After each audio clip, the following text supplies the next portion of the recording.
네, 여러분 안녕하십니까. 3월 26일 수요일입니다.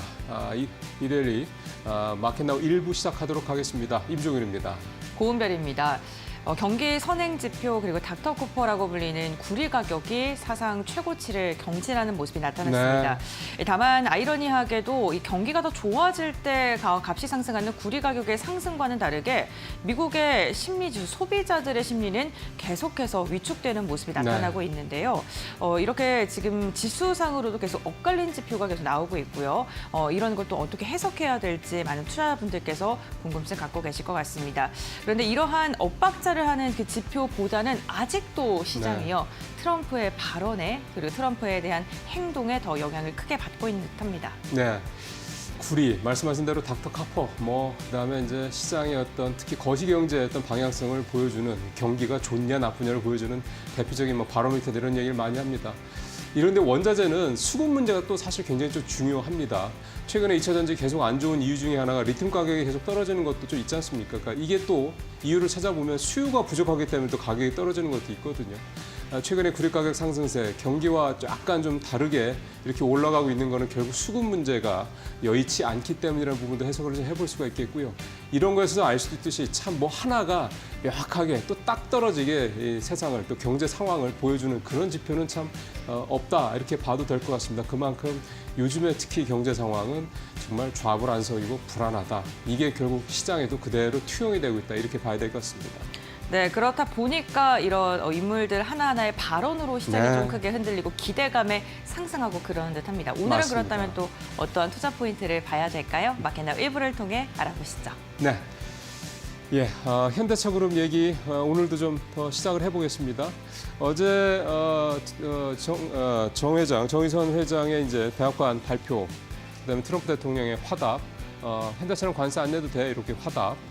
그러고 난 다음에 이제 그 전날 전전날부터 주가들이 좀 움직이기 시작해서 어제 주가가 또 많이 올랐습니다. 어제는 또 공교롭게도 현대건설이 또 제일 많이 올랐는데 어쨌든 현대차가 어제 3% 넘게, 기아도 2% 넘게 가까이 올랐고요. 그 전날 이제 5%대 가까이 또 올랐던 걸 생각하면 최근에 한 10% 이상 현대차, 기아 주가가 좀 오르고 있고 어제 모비스, 위아, 오토에버까지 좀 주가가 오르는 모습을 좀 보였습니다. 근데 나머지 쭉 보시면 딴 데는 그렇다고 치고 현대 롯데면 방산주로 해야 되니까 좀 별도로 치고 현대제철하고 현대글로비스 주가가 어제 현대제철은 무려 7% 가까이, 현대글로비스도 주가가 3%가 넘게 가깝게 떨어졌습니다. 이제 이거를 해석을 해봐야 되겠죠. 왜 현대제철은 주가가 저렇게 7% 가까이 급락을 했지? 이 부분에 대한 내용을 좀 살펴봐야 될 것 같은데 일단 현대글로비스하고 현대제철이 이렇게 주가가 어제 하락했던 걸 시장에서 봤을 때 현대자동차가 이렇게 대규모로 미국에 투자를 하게 되고 그러면 되면 일단 현대제철 같은 경우는 현대제철이 8조 원 정도 이상을 들여서 지금 제철소를 짓겠다라는 거거든요. 근데 현대제철의 자금 여력이 그렇게까지 몇 조 이렇게 여유가 있는 상황은 아니다 보니까 결국은 자금이 부족할 거고 그 자금이 부족한 부분을 유상증자라든가 또는 회사채 발행이든가 또 이런 것들을 통해서 주식을 추가 발행을 하는 부분들을 통해서 결국은 될 것이다. 그러면 당연히 이제 부채 비율이 늘어난다든가 이런 부분에 어떤 재무 안정성에 조금 안 좋은 시그널이 생길 수 있다 이런 우려들이 좀 나오는 것 같습니다. 그러다 보니까 이 부분에 대해서 주가가 어제 좀 현대제철한테는 이렇게 특별히 좀 안 좋은 쪽으로 반영이 된 것 같고요. 현대글로비스 같은 경우는 지금 현대차의 그 미국 지금 수출 비중이 전체 생산량의 한 절반 정도 될 정도로 대부분이죠. 그런데 이거를 대부분 이제 현대글로비스의 이제 배로 나르게 됩니다. 그렇게 되는데 만약에 미국에서 이 대규모 투자를 통해서 생산하는 물량이 연간 120만 대, 지금보다 한 50% 이상 늘어나게 되는 거거든요. 지금 한 미국에서 되는 게 한 60만 대 채 안 되니까 한 50만 대 중반 정도 되는 거니까요. 그러면 지금보다 2배 이상이 늘어난다는 얘기가 되는 거면 이제 그만큼 국내에서 만들어서 미국으로 보내는 물량이 줄어든다는 얘기가 되는 거니까 글로비스 입장에서 봤을 때는 물동량이 줄어들 수밖에 없다. 그런 점들이 또 어제 글로비스 주가 하락의 이유로 해석이 좀 되고 있습니다. 참 이게 그냥 하나로만 놓고 보면은 다 좋겠구나. 현대차그룹 관련주들은 다 좋겠구나 이렇게 생각을 하는데 이렇게 또 하나하나 뜯어보면 어떤 기업, 특히 계열사라도 어떤 기업한테는 이렇게 부정적인 또 재료가 될 수도 있다. 이런 게 어제 현대차 그룹의 대미 투자 계획에서 우리가 좀 시장에서 반응을 볼 수 있었던 내용입니다. 자, 두 번째 내용 가보겠습니다. LNG 관련주를 좀 오랜만에 또 살펴보겠는데요. 미국 알래스카 주지사가 방한을 했습니다. 일본 들렀다가, 아니 대만 들렀다가 이제 우리로 좀 왔는데, 대만에서는 뭐 대대적인 그런 투자 계획을 좀 받아서 뭐 신이 나 있었겠죠. 근데 국내를 들어와서 지금 두루두루 좀 만나고 있습니다. 정부 관계자들도 만나고, 이제 업계 관계자들도 쭉 만나고 있는 그런 상황입니다. 그런데 이런 상황에서 LNG 관련 철강 강관주들 어제 급락을 했습니다. 포스코 인터내셔널. 이게 사실은 어떻게 보면 알래스카 LNG 프로젝트가 얘기가 나오자마자 가장 먼저 또 올랐고, 가장 많이 올랐고, 먼저 뛰었던 종목인데요. 지금 6% 넘게 떨어졌고, 세아제강, 넥스틸, 하이스틸, 휴스틸 이 강관주들 대부분 다 큰 폭으로 좀 하락을 했습니다. 이게 이제 갑자기 이렇게 좀 실제로 알래스카 주지사가 왔는데도 이렇게 주가들이 하락했다라는 거는 결국은 이 알래스카 프로젝트에 대한 우리 시장이 갖고 있는 뭔가 일종의 불안감, 뭐 업계에서 갖고 있는 약간의 우려감 이런 것들이 작용이 됐다 이렇게 좀 봐야 될 것 같은데요. 일단 워낙에 막대한 자금이 좀 들어가는 그런 프로젝트인데다가 이게 우리만 더 들어가는 게 또 아니니까 그 안에서 우리가 어떤 이니셔티브를 쥐고 주도권을 쥐고 이렇게 움직이기도 또 쉽지 않은 문제일 수도 있고, 또 그동안 사실 또 많이 올랐지 않습니까? 뭐 사실은 아무런 어떤 떨어지는 확실한 근거 없이 주가가 40~50% 가까이 올랐던 거니까 그런 것들에 대한 반발장도 좀 있을 것 같고요. 일종의 이제 소문에 사고 뉴스에 팔라는 식의 또 전형적인 모습이 나타나지 않나 생각이 되는데, 이제 그만큼 뭔가 이제 기대감만 가지고 오르는 종목들이 이렇게 좀 나중에 갑자기 급락을 하는 경우가 있을 수 있다. 특히 재료가 나왔을 때 이런 부분들 좀 감안하시면서 투자를 또 하셔야 될 것 같습니다. 앞으로 강관주들은 이제 좀 한 템포 생각을 좀 바꾸셔야 될 타이밍이 좀 온 것 같습니다. 자, 마지막 체크사항 보겠습니다. 이 엔터주하고 카지노주, 미디어주들이 어제 좀 주가들이 전반적으로 좀 많이 올랐습니다. 어제 엔터주 주가 보면 YG 플러스가 7% 가까이, YG 엔터가 4대 엔터사 중에서는 가장 많이 올라서 3.7%, 하이브도 3% 넘게 좀 가까이 올랐고요. JYP 엔터도 최근에 바닥 찍고 조금씩 오르는 모습이 좀 나타나고 있습니다.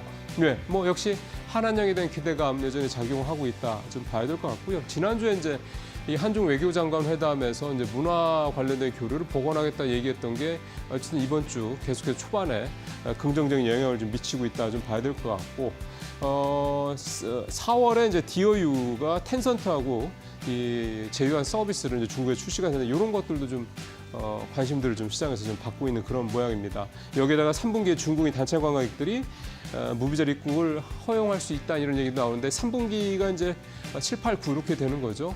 10월 달에 경주 APEC 정상회담에 좀 시진핑 주석이 올 수도 있다 이런 얘기도 여전히 좀 나오고 있는 상황이다 보니까, 만약에 상반기에 지난번에 기사가 한번 나왔습니다만 트럼프 대통령과 시진핑 주석 간의 이 정상회담이 만약에 열린다고 그러면 가을에 국내에서 열리는 이 APEC 정상회담에 두 정상이 다시 또 올 수도 있다. 이렇게 되면 또 이제 판이 좀 커지죠.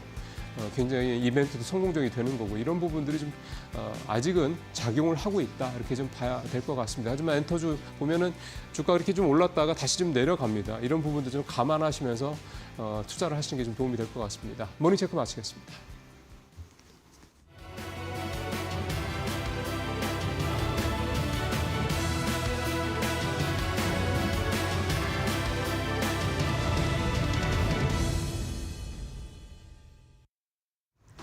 네, 간밤 뉴욕 증시는 강보합권에 마무리 지었습니다. 어제 나스닥이 2% 급등한 데 힘입어서 오늘 추가적인 상승 기조가 일단은 이어지긴 했는데요. 다만 빅테크 안에서의 종목 엇갈림은 나왔죠. 엔비디아가 0.6% 정도 가격 하락을 보였고, 어제 10%대 상승을 보였던 테슬라는 오늘 장에서도 3.5%의 추가 상승을 보였습니다.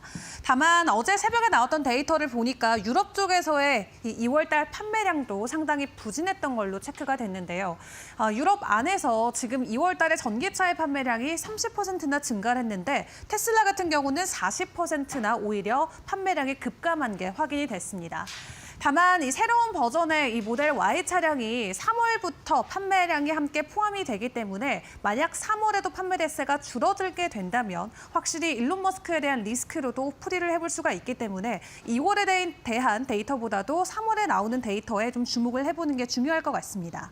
부정적인 데이터 지표지만 모두 시장이 이미 예상을 했던 어느 정도의 분위기였기 때문에 테슬라는 추가적인 가격 하락을 이날장에선 보이지 않았습니다. 다만 조금 우려스러웠던 건 이날 발표됐던 경제 지표가 되겠는데요. 소비자 신뢰 지수가 급락하는 모습이 나왔습니다. 시장의 예상치 그리고 지난달보다도 오히려 소비자들의 신뢰 지수가 계속해서 내려가고 있는 상황이 미국에서 포착이 되고 있죠. 무엇보다도 단기적으로 경제를 전망할 수 있는 기대지수 같은 경우는 65.2까지 폭락을 했습니다. 보통 해당 수치가 기준선 80 아래까지 내려가면 우리가 경기 침체 시그널로 파악을 하기도 하는데 기대지수가 65.2까지 크게 급락하면서 확실히 관세에 대한 부담을 기업뿐만 아니라 소비자들도 많이 느끼고 있구나를 생각을 해볼 수 있었던 지표가 발표가 됐습니다. 그리고 또 관세와 관련해서는 다음 장을 통해서 추가적으로 확인을 해보도록 할 텐데 일단 어제는 상호관세와 관련해서 의외로 조금 완화적인 태도가 나올 수 있다라는 기대감이 나왔지만 간밤 이 파이낸셜 타임즈 보도를 통해서 확인된 내용은 오히려 좀 추가적으로 더 보수적인 내용들이 공개가 됐습니다. 다음 주부터 시행되게 되는 상호관세 트럼프 행정부가 2단계 추진을 검토하고 있다라고 하는데 최대 50%까지 관세 부과율이 올라갈 가능성이 현재 대기가 되고 있습니다. 우리가 예상을 했던 것처럼 만약 이 관세라는 걸 협상용으로만 사용하게 된다면 그나마 시장이 예상했던 시나리오대로 흘러가는 건데 이게 협상용이 아니라 만약 미국 감세 재원용으로 사용되면 행정부가 더 빨리 그리고 더 많이 관세를 부과할 수 있겠다라는 풀이로 해석이 되고 있습니다. 때문에 감세 재원용으로 이 상호관세와 관련된 카드를 꺼내 들게 될 경우 우리가 우려했던 것보다 더 강력한 수준의 조치가 나올 수 있다는 것을 주목을 해보셔야 될 것 같고요. 이렇게 보수적인 입장의 관세 내용이 공개됐음에도 불구하고 간밤 뉴욕 증시가 상승할 수 있었던 건 트럼프 대통령이나 행정부 측의 직접적인 발표는 아니고 한 외신 보도의 해석이었기 때문이었습니다. 다만 해당 부분에 대한 기조가 정말로 확인이 된다라고 했을 때 시장 안에 끼쳐질 충격에 대해서는 미리 어느 정도 주의를 해보시는 게 중요할 것 같고요. 그리고 트럼프 대통령이 기존 바이든 행정부가 진행하고 있었던 이 반도체 정책을 모두 폐지를 시키고 AI 확산 규칙이라는 걸 만들었죠. 일부 국가들을 제외하고 나머지 국가들에 한해서는 AI 반도체 칩을 팔면 안 된다라는 내용을 담은 이 규칙이었는데요. 다만 엔비디아나 오라클과 같은 기업들이 해당 규칙을 놓고 완화 요구의 목소리를 내고 있습니다. 전반적으로 해외 시장에 대해서 그렇게 반도체 수출 금지를 하게 되면 오히려 중국의 힘을 키워주는 오히려 역발상으로 중국을 더 도와주는 게 될 수도 있다. 그렇기 때문에 멈춰야 된다라고 이야기를 하고 있는데 행정부 측에서는 오히려 좀 절차들을 간소화할 수는 있지만 더 추가적으로 강화하려는 움직임이 보여지고 있다라는 내용도 있는 만큼 AI와 관련해서 반도체 앞으로 어떤 제재들이 가해질지는 계속해서 시장 상황을 지켜보시는 게 중요할 것 같습니다. 자, 그런 가운데 이제 오늘 마이크로소프트의 AI 투어가 진행이 됩니다. 어제 CEO가 방한을 했고요. 여러 기업들의 총수들을 이미 만난 것으로 확인이 됐었는데 오늘 해당 투어를 통해서 어떤 내용이 전해질지 먼저 주목을 해보시고요. 그리고 금요일에 발표되는 PC 데이터 지표까지 체크를 하시면서 전반적인 국내 증시에 대한 전략을 계속해서 세워가 보시는 게 중요할 것 같습니다. 자, 그렇다면 지금 시각 기준으로 프리마켓에서 움직이고 있는 종목들의 변동성도 같이 체크를 해보시죠. 거래량 기준으로 확인을 해보겠습니다. 오늘 유한양행이 1%대 상승 기조를 보이면서 12만 7,300원까지 올라섰고요. 지금 폐암 환자 중에 처음으로 이 렉나자를 먹고 완치 판정을 받았다라는 내용이 어제 전해졌습니다. 해당 소식과 함께 오늘 시간 외에서도 변동성을 보여주고 있는데 장중에까지 반영이 될지 계속 지켜보도록 하겠습니다. 코스닥 쪽의 상황도 체크를 해보시죠. 동일하게 거래량 기준으로 보고 있고요. 어제도 상한가 안착했었죠. 네이처셀 3.6% 추가 상승이 나오고 있고 지난주에 가져왔던 이 조인트 스탠과 관련된 이슈로 연일 가격 상승이 이어지고 있습니다. 오늘도 어제 상한가에 힘입어서 추가적인 가격 상승이 장중에 반영이 될 수 있을까요? 일단 개장 분위기도 저희 이데일리 TV와 함께 보시기를 바라겠습니다.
박근호의 빅샷으로 이어가 보겠습니다. 오늘도 체결 강도라는 시그널을 통해서 우리에게 매수 신호를 주고 있는 종목들 알아보도록 하겠습니다.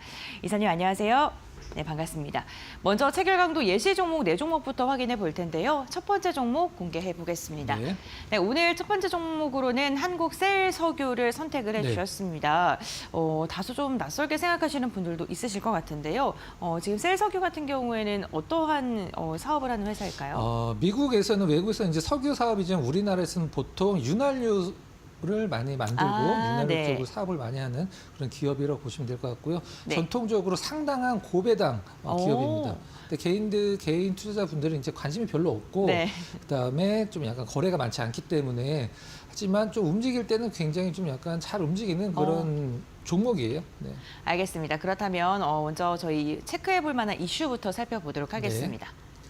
일단 작년에 네. 그 한국 쉘석유가 1년 내내 올랐거든요. 1년 내내요? 네, 거의 24년도에 1년 내내 올랐어요. 근데 그 이유를 이제 설명드리기 위해서 준비한 자료인데요. 윤활유 하면 우리가 보통 자동차에도 많이 들어가고 무슨 농기계, 산업기계에도 윤활유가 많이 들어가잖아요. 네. 근데 한국 쉘 석유 같은 경우는 이 선박에 들어가는 윤활유가 주종이에요. 근데 이 선박에 들어간 우리가 보통 우리 앵커님도 자동차 타시다가 뭐 윤활유 바꾸겠다 하면은 오일 바꾸고 싶으면 이제 뭐 제일 좋은 걸로 바꾸든가 아니면 여러 가지 제품을 바꾸잖아요. 네. 근데 선박 같은 경우 처음에 설계서부터 이 윤활유가 같이 들어가기 때문에 계속적으로 이제 기존에 들어갔던 윤활유가 쓰일 수밖에 없는 거고. 그럼 작년에 저는 조선주 대장이 이제 HD 한국 조선해양이라고 네. 생각을 하거든요. 두 개의 흐름을 같이 한번 볼게요. 24년 이제 빨간색 주황색 선이 한국 셰일 석유고 네. 이제 파란색 선이 한국 조선해양이거든요. 작년 여기까지가 이제 작년이에요. 여기까지 작년인데 주가 흐름이 뭐 약간 뭐 다른 것 같긴 합니다만은 고점 저점 보면 거의 뭐 비슷한 느낌의 네. 흐름이 있거든요. 근데 작년에 한국 그 셰일 석유가 조선업 업황이 이제 좋아지면서 같이 올랐다 이렇게 생각을 하시면 될 것 같습니다. 알겠습니다. 조선 업황과 함께 움직임을 보여주는 종목이라고 보시면 될 것 같은데 그렇다면 우리가 차트도 보고 체결 강도도 보면서 이야기를 나눠보겠습니다. 네. 3거래일 동안 정말 많이 올랐네요. 네, 어제 그다음에 그저께가 사실 실제적으로 많이 좀 올랐고 네. 그다음에 3거래일 전이 이제 신호가 나왔는데 상당히 좋은 자리에서 나왔던 그러네요. 것 같아요. 일단은 한 2주 정도 3월달 들어서 횡보하다가 이제 약간의 고개를 드는 흐름, 그다음에 이틀 정도 급등, 상당히 뭐 좋은 퍼포먼스. 나름대로 한국 셀 석유치고는 거래량도 좀 약간 늘어나는 모습입니다. 그러면은 급등하기 전날 3거래일 전에는 신호가 어떻게 나왔는지 한번 살펴보겠습니다. 네.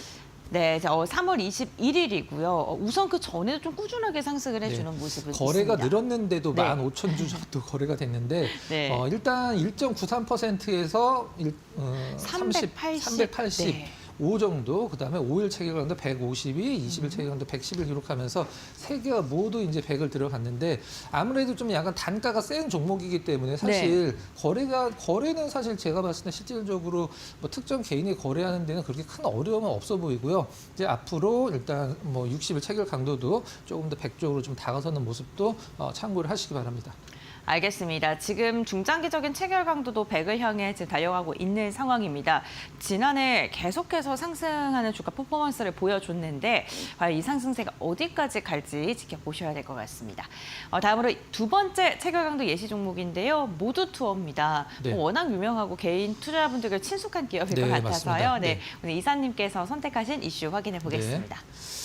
일단 모두 투어 같은 경우는 이제 첫 번째는 중국 타이안시와 MOU를 체결했다. 요거는 이제 제가 봤을 때는 좀 약간 참고만 하셔도 될 것 같고 네. 주로 이제 보셔야 될 것은 이제 36년 만에 승계를 준비를 하고 있는 상황인데 지금 야놀자가 그 지분을 좀 약간 공격적으로 늘리고 있어요. 네. 근데 우리가 보통 5% 지분이 올라가면은 공시를 해야 되거든요. 너 이거 이 회사 거 왜 5% 이상 샀어? 그럼 뭐 단순 투자예요? 아니면 일반 투자예요? 아니면 경영 참여예요? 이 세 네. 가지 중에 하나를 공시를 해야 되는데 야놀자 같은 경우는 일단은 단순 투자라고 일단 밝히긴 했습니다만은 이제 야놀자가 지금 나스닥 상장을 준비를 하고 네. 있거든요. 그래서 모두 투어가 지금 시가총액이 한 2천 몇백억 정도 될 텐데 야놀자 입장에서 지금 300억만 더 쓰면 모두투어의 최대 주주로 올라설 수 있는 상황이거든요.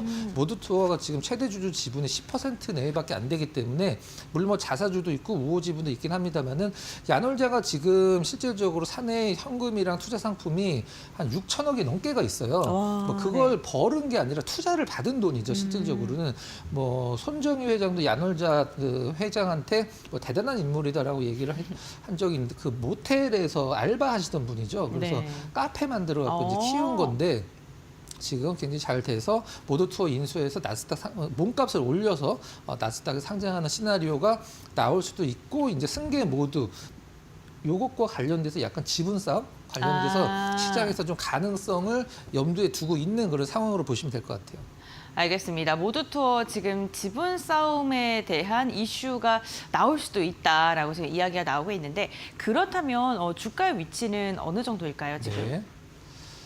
일단 어제 신호가 네. 나왔고 위에서 좀 많이 밀렸고 그다음에 어제 거의 고가에 마감을 해줬었는데 네. 어제 이제 7% 이상 상승을 하면서 요즘에 사실 그때도 이제 앵커님도 말씀해 주셨지만 가는 종목이 가고 맞아요. 새롭게 올라가는 종목군들이 별로 없어요. 그래서 어제 하루에 체결 강도 상으로 이틀 전에 샀다가 위에서 좀 약간 밀리긴 했습니다만은 어제 좀 7% 이상의 급등세. 그리고 한 가지 좀 팁을 드리자라면 체결 강도로 어느 정도 내가 어떤 종목을 사려고 보고 계신 분들은 저는 좀 3시 전후해서 최대한 마감까지 좀 붙여서 그날 사서 그날 팔 거 아니면 그날 사서 그날 팔 거 아니면 최대한 이 체결 강도가 끝까지 유지가 되는지를 확인을 하고 사시는 게 좋다라고 이제 팁을 드리도록 하겠습니다. 알겠습니다. 오늘 체결 강도를 통해서 저희가 매수 시그널과 매도 시그널 주고 있는 종목들 살펴보고 있는데요. 체결 강도를 통한 매매를 하시려고 하신 분들께서는 장 마감 직전까지 좀 체결 강도가 변동이 없는지 확인한 다음에 접근하는 게 유효하다라고 이야기했습니다. 다음 모두투어의 체결 강도는 어떻게 집계가 됐을까요? 일단 일주일 네. 체결 강도는 한 달 만에 좀 들어갔고요. 한 달 그러네요. 만에 네. 들어갔고 그다음에 이틀 전에 체결 강도 신호를 줬을 때 거래량이 7만 주, 10만 주 이상이 넘은 적이 한 번도 없었어요. 네. 근데 체결 강도 신호가 완성이 되면서 40만 주 정도 거래량이 터지면서 당일 체결 강도, 5일 체결 딱 좋은 자리에서 신호를 줬고요. 나름대로 어제 7%의 수익은 최근장에서는 그래도 나름대로 의미 있는 수익률이다 이렇게 보고 있습니다. 알겠습니다. 결국에는 이렇게 체결 강도라는 신호를 통해서 주가도 반응을 했고 10,000원을 돌파하는 움직임까지 확인이 되고 있는 상황이고요. 한 달 체결 강도도 차분하지만 계속 좀 오르고 있는 모습도 살펴볼 수 있었습니다. 다음 종목으로 이어가 보겠습니다. 다올투자증권 지난번에도 네. 말씀해 주셨던 종목이기도 해요. 좀 약간 이해가 안 가기도 하고 네. 그다음에 나름대로 재료가 될 수도 있는 그런 부분이 있어서 한번 말씀을 좀 드려보도록 하겠습니다. 알겠습니다. 그럼 재료를 공개해 보겠습니다. 이게 어제 이제 이틀 전에 이제 회사에서 나온 공시인데요. 네. 우리가 보통 이런 거 보셨을 거예요. 풍문 또는 보도에 대한 해명 그러면 이제 거래소에서 시장에 이러이러한 소문이 있는데 당신네 회사들 그게 맞는지 확인을 좀 하세요라고 입장을 내세요라고 하면 오전에 내면 오후에 나와야 되고 네. 오후에 내면 다음에 그 오전에 이제까지 발표를 해야 되는데 이게 기본적으로 그저께 이틀 전에 나온 회사에서 내놓은 공시거든요. 근데 22년도에 머니투데이에서 기사가 나온 걸 갖고 그저께 이걸 또 냈더라고요. 실질적으로. 근데 어떤 이 해명 요구가 공식 요구가 들어가지도 않았는데 네. 그래서 시장에서 좀 약간 이런 얘기가 다시 좀 나오고 있나 그런 상황인데 어떤 거냐면 다올투자증권 예전에 이제 KTB죠. 태국 법인 매각 추진 보도에 대한 해명이라고 해서 약간 좀 뜬금포로 나왔는데 과거에 보면 저기 우리 앵커님 있는 쪽에 네. 맨 윗줄 보면 이제 우리금융지주가 네. 투자증권 태국 법인 인수 검토 하면서 이 태국 법인과 관련돼서 이거를 인수를 하려는 쪽이 시장에서 좀 알아봤더니 꽤 있더라고요. 네. 그래서 요것과 관련돼서 특별한 모멘텀이 없고 시장에서 좀 약간 주목을 다시 받고 있지 않나 그런 생각을 좀 하고 있습니다. 네, 기사가 22년에 나왔고 24년 8월에 나왔는데 네. 이번에 발표를 했다는 이틀 전에 나온 건데, 네. 굉장히 왜 의문이다라고 나왔었죠? 이야기해 주셨는데 과연 이게 또 시장에서 선제적으로 좀 반응을 해줄지에 대한 기대감도 있습니다. 그러면 차트를 보면서 저희 좀 자세히 보겠습니다. 네. 일단 표시는 안 돼 있는데요. 올랐다가 일단은 오른 만큼 이제 조정을 좀 줬고 근데 최근 이제 올라가고 있는 상황인데 여기 체결량도 좋았어요. 네. 체결량도 빠지면서 좀 내려갔고 다시 체결량도 좋아지고 올라오고 있는 상황인데 나름대로 제가 봤을 때는 다올투자증권 같은 경우 시장에서 큰 관심 없는 기업이기 때문에 조정을 주고 한번 빅샷 종목으로 갖고 오려고 좀 생각을 하고 있는데 3번 정도 올랐기 때문에 지금 좀 약간 가격 부담이 있고 좀 조정을 좀 이쁘게 주면은 빅샷 종목을 지금 예정이 돼 있는 종목입니다. 알겠습니다. 다올투자증권이고요. 그렇다면 저기 이렇게 올랐을 때도 되게 궁금한데요. 네.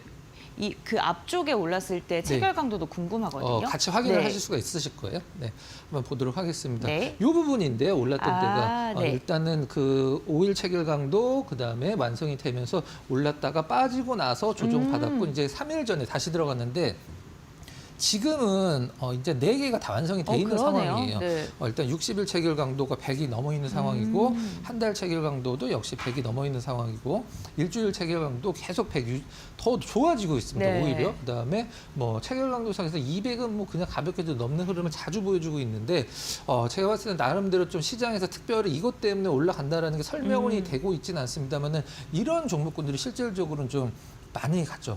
재료가 나왔을 때는 좀 거리도 많이 터지고 차익 실현도 많이 나오기 때문에 좀 소리 소문 없이 좀 갈 것 같은 그런 느낌이니까 참고를 좀 하시기 바랍니다.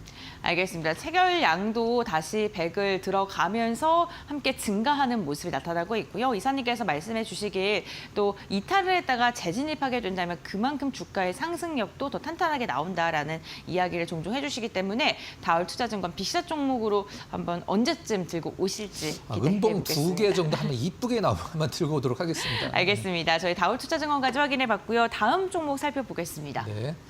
더 람이요. 네. 이렇게 별로 이렇게 사실 이렇게 소개 차원에서 이제 이 종목을 말씀드리는 건 아니고 네. 일단은 굉장히 생소하고 저도 이 종목이 우리나라에 있는지 처음 알았습니다. 근데 뭐 시가총액이나 기업의 내용이나 이런 것들은 좀 약간 차치를 하고 네. 체결 강도가 굉장히 좀 약간 의미 있게 나와서 그런 어떤 그 참고 삼아 갖고 왔다 이렇게 보시면 될 것 같아요. 알겠습니다. 그럼 더 라미를 선택을 뭐 이슈도 저희가 확인을 네, 해봐야 네. 되니까요. 일단 철 스크랩 관련된 원래 이제 나와 있듯이 기업인데 화장품 사업 진출을 하면서 영업이익 흑자 전환을 했다라는. 철 스크랩이랑 화장품이요? 네, 원래 네. 철 스크랩 기업이었었는데 아. 이제 화장품 쪽을 진출하면서 일단 영업이익 흑자는 전환됐다. 사실 저도 기업 내용 그렇게 뭐 자세히 알아보지는 않았습니다. 그냥 체결 강도를 보여드리기 위해서 보시면 기업이 뭐 나쁘다 그런 의미는 아닙니다. 그럼요. 네. 그다음에 24년도 10월에 화장품 사업 부분 합병에 따른 매출 영업이익이 증가를 했다. 일단 뭐 참고만 하시면 될 것 같고요. 과거에 이제 상장 폐지를 앞두고 굉장히 오랜 기간 동안 거래가 정지가 됐었다. 이제 풀리면서 풀린 게 굉장히 한 다행이고 2년 넘게 경제가 됐었죠. 네. 이제 주주분들 입장에서는 굉장히 뭐 나름대로 뭐 한시름 놓은 종목인데 좀 잘 됐으면 좋겠습니다. 화장품 사업이. 네. 알겠습니다. 우선 화장품 사업을 하면서 시장에서 좀 가장 좋아하는 흑자 전환에 성공을 했다라는 그런 이야기는 나오고 있는데 그렇다면 주가의 위치와 그리고 체결 강도는 어떻게 신호를 줬길래 우리 이사님께서 또 마음을 뺏기셨는지. 네. 네. 이런 약간 그 시가총액 작은 종목군들은 매매를 하실 때 기업의 내용도 내용이지만 가장 중요한 건 저는 좀 약간 배짱이라고 생각을 하거든요. 배짱이 있어야 됩니다. 급등했을 때, 급락했을 때 눈 네. 하나 깜짝 하나 배짱이 있어야 되는데 사실 이런 차트 보기가 그렇게 쉬운 차트는 아니거든요. 네. 급등했다가 거의 저가로 밀렸고 제가 봤을 때 이게 상한가거든요. 네. 근데 시초가에서 올랐다가 이제 내려가는 그 거의, 다음 날도 다음 개장할 때 날도, 너무 마음이 떨어져서 네. 출발해서 급등을 네. 하고 이거 뭐 진짜 뭐 롯데월드를 갈 필요가 없는 그런 뭐 차트라고 이제 보시면 될 것 같은데 지금 6일 연속 상승세를 좀 보여주고 있는데 요 이제 4개의 아주 얌전한 양봉이 나오는 상황에서 요날 굉장히 좀 좋은 그 체결 강도 좀 완성이 됐어요. 뭐 나름대로 저가주지만 그래도 좀 약간 소액 들어가서 짭짤하게 좀 수익을 낼 수 있는 그런 신호를 줬습니다.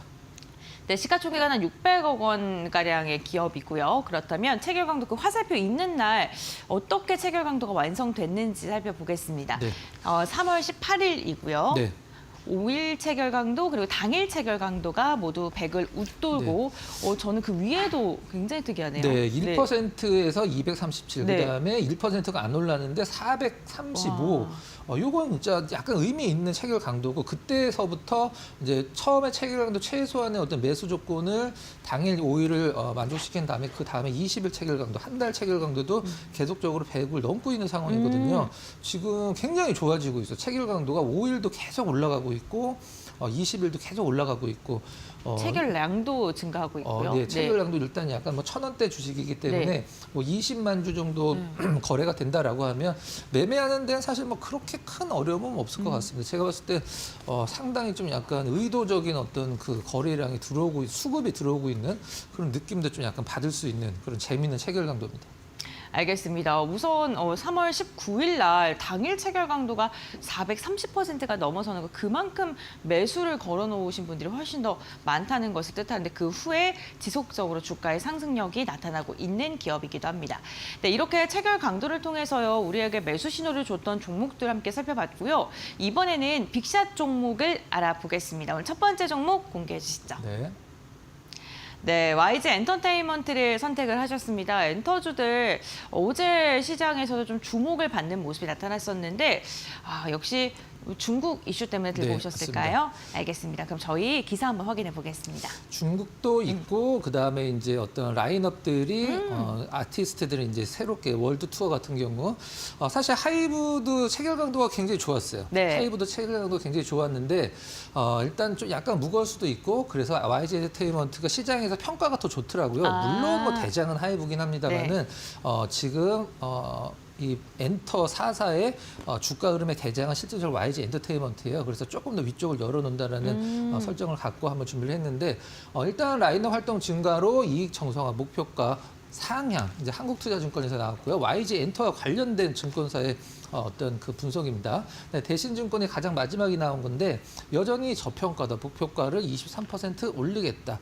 뭐 그 안쪽에서는 당연히 주인공은 이제 블랙핑크 월드 투어 관련된 부분인데, 월드 투어가 열리는 도시의 숫자가 이제 늘어났다라고 하죠. 뭐 그만큼 이제 YG 엔터테인먼트의 수익이 좀 늘어난다. 이렇게 좀 생각하시면 될 것 같고, 뭐 좀 약간 많이 드리는 말씀이긴 합니다만은 엔터 같은 경우는 뭐 관세라든가 뭐 여러 가지 측면에서 좀 약간 불리한 경우가 있기 때문에 매크로 변수에서 좀 약간 그렇게 흔들릴 영향은 좀 적다, 이렇게 보시면 될 것 같아요.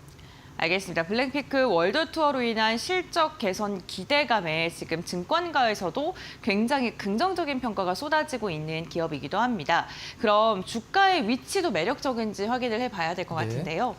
주가가 뭐 많이 올랐네요. 네, 그래도. 많이 올랐습니다. 네. 많이 올랐는데 저는 주목하고 싶은 것은 네. 여기 한 2주 정도 쉰 구간. 만약에 안 쉬고 만약에 지금 요 정도 상황에서는 네. 제가 아마 안 갖고 왔을 거예요. 근데 여기 한 2주 넘게 쉬는 구간에서 어느 정도 좀 매물도 많이 받았고 네. 그다음에 추가 상승을 위한 좀 어떤 그 모멘텀을 모은 듯한 그런 느낌이에요. 그래서 전고점을 살짝 좀 넘은 상황이죠. 실질적으로는. 네. 그래서 차트도 굉장히 좀 좋고, 최근에 이제 앵커님도 계속 말씀해 주시고 저도 말씀드리듯이 가는 종목분들이 가는 장이거든요.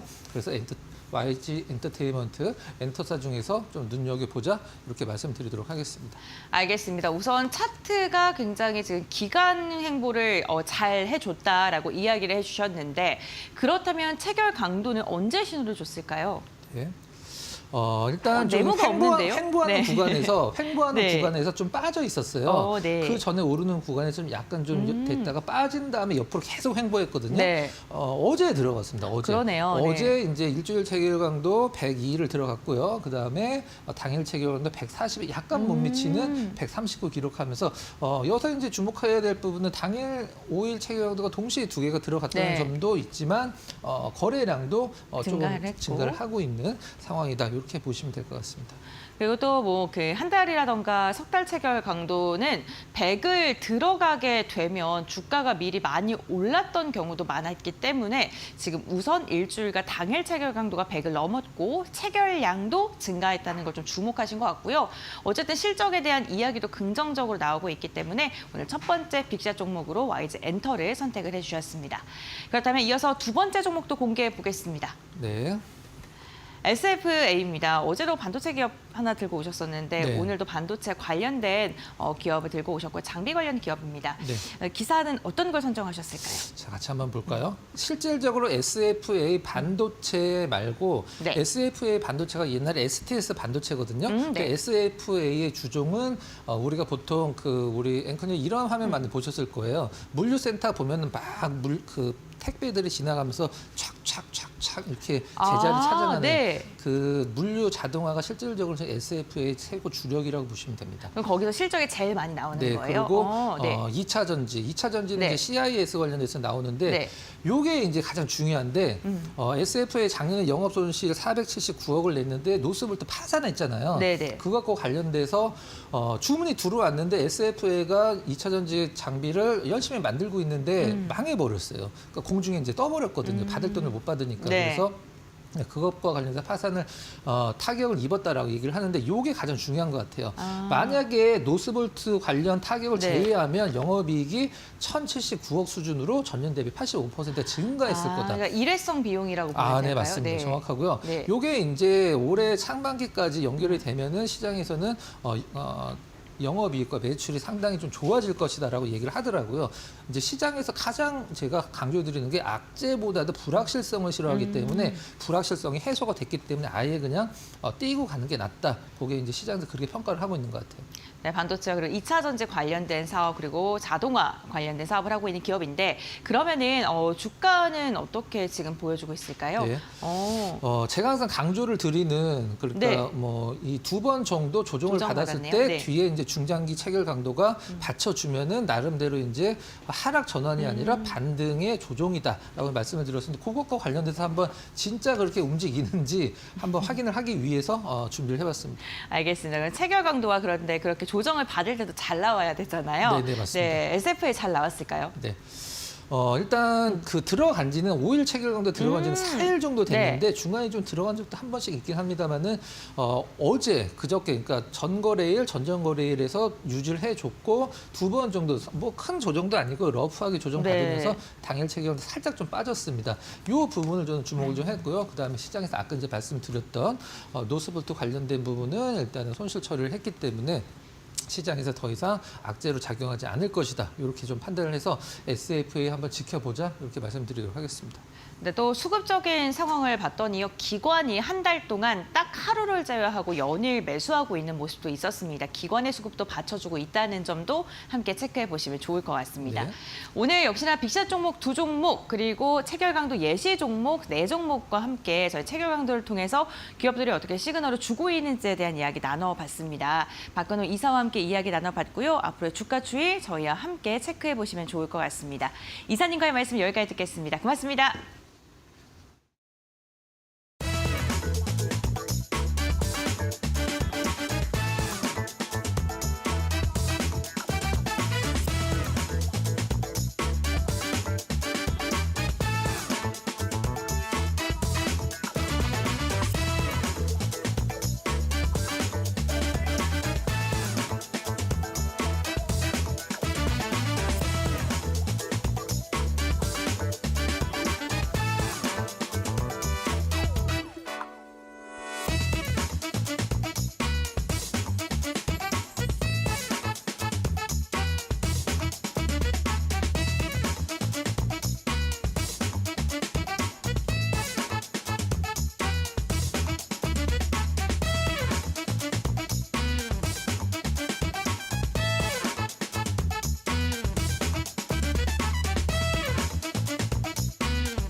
마켓 리포트입니다. 오늘 처음 살펴볼 리포트 현대제철입니다.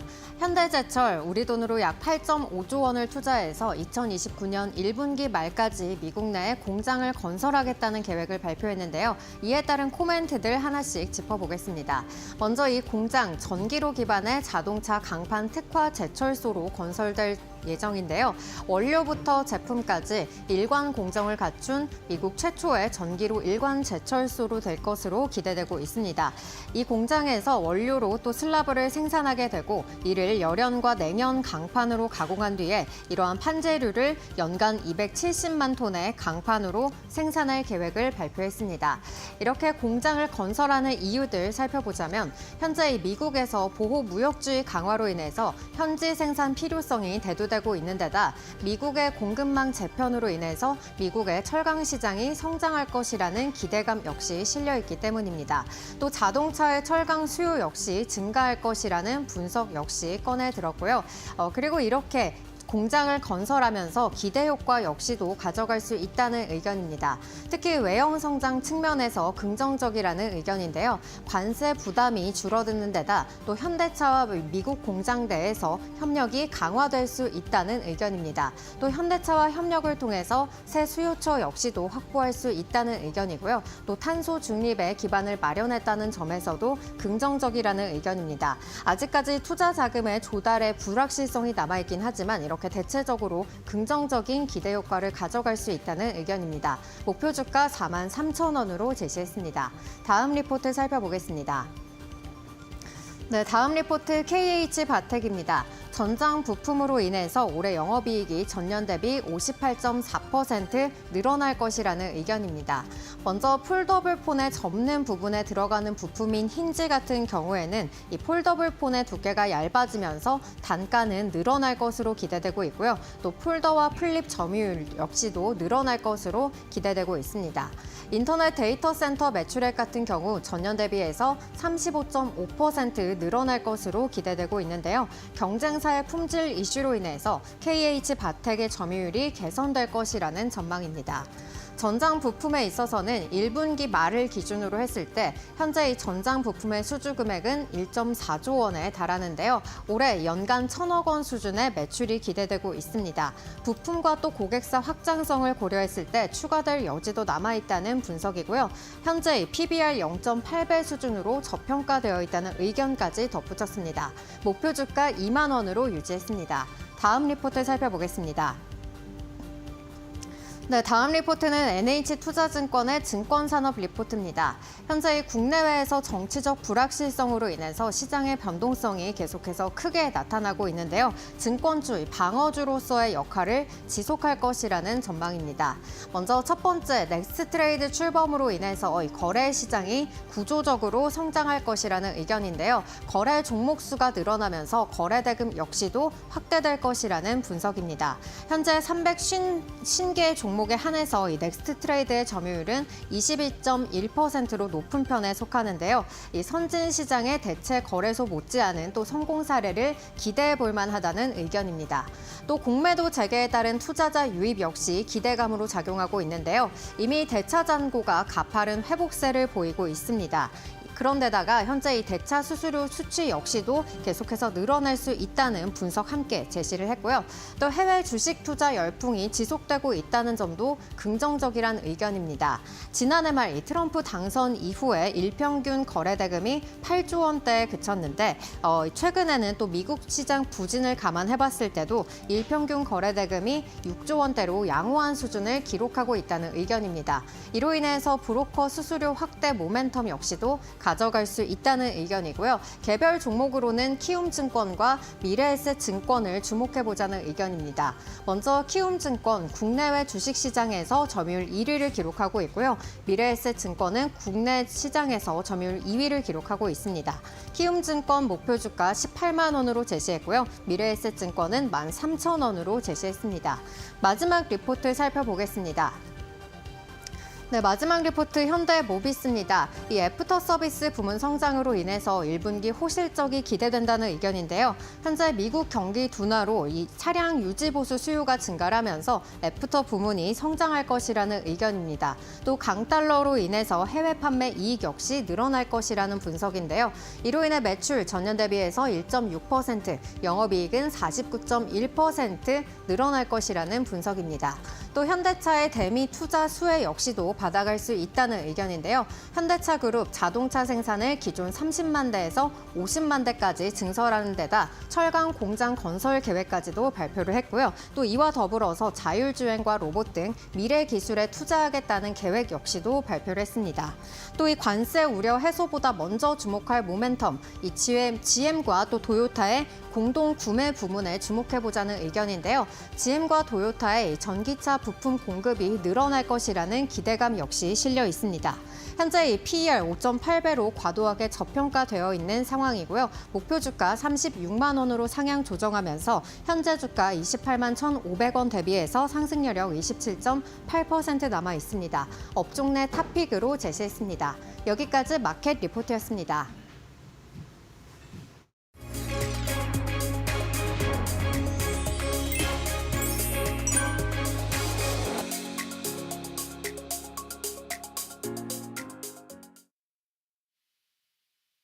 네, 뉴욕 증시는 관세 완화 기대감에 연이틀 상승세를 이어가면서 마쳤습니다. 국내 증시 역시 코스피 2,600포인트 재돌파 이후에는 잘 지지받으면서 움직임이 나오고 있고 올해 안에는 추가적인 상승 가능성이 높습니다. 다만 여전히 무역전쟁 우려 그리고 인플레이션 우려가 지속되고 있는 상황이기 때문에 시장에는 좀 신중한 접근이 필요합니다. 그럼 다시 반등 시작할 시장에 주목할 업종과 테마 살펴볼 텐데요. 이번에는 제약바이오주 그리고 재건주를 살펴볼 필요가 있겠습니다. 제약바이오주는 그동안 긴 조정을 받았고 다시 상승하는 듯 했지만 최근 들어서 다시 조정 이후에 전일 유한용행 급등과 그리고 다른 제약바이오주도 수급이 다시 들어오는 모습을 보였습니다. 최근 미세먼지 기승을 부리고 있고 호흡기 질환 환자도 증가세를 보이고 있기 때문에 봄 환절기 역시나 해당 환자들 증가하게 되면 관련주들 움직임 나올 수 있으니 주목해 볼 필요가 있겠습니다. 다음으로 말씀드릴 재건 관련주는 이번에 러시아와 우크라이나의 미국 중재로 인해서 흑해 휴전 합의가 이루어졌습니다. 비록 일시적인 휴전이긴 하지만 주가에 영향을 줄 것으로 보이고 관련주들이 건설 관련주들이 많은 만큼 다른 네옴시티 관련주라든가 인리, 수도 이전 사업 등 여러 가지 호재로 작용할 수 있다라고 말씀드리겠습니다. 오늘 살펴볼 종목은 HD 현대건설기계라는 종목인데요. 역시나 건설, 중장비 관련 제조 판매사이고 국내에서는 독보적인 시장 점유율과 기술력을 보유하고 있는 회사입니다. 국내 매출은 다소 줄었긴 했지만 인도와 중국 등 해외 판매는 계속해서 증가 추세이기 때문에 올해 매출과 수익성이 기대가 되는 상황이고 재건 관련주, 대장주로도 움직임이 나올 수 있는 종목입니다.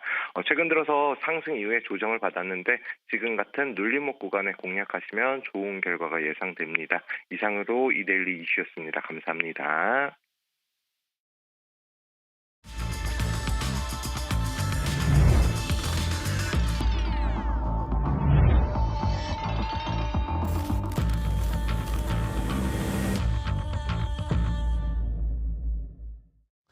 예, 3월 26일 이제 마켓나우 스탠바이 시간으로 이어지도록 하겠습니다. 서영원 차장, 실습위원 곤베렌과 함께하겠습니다. 어서 오십시오.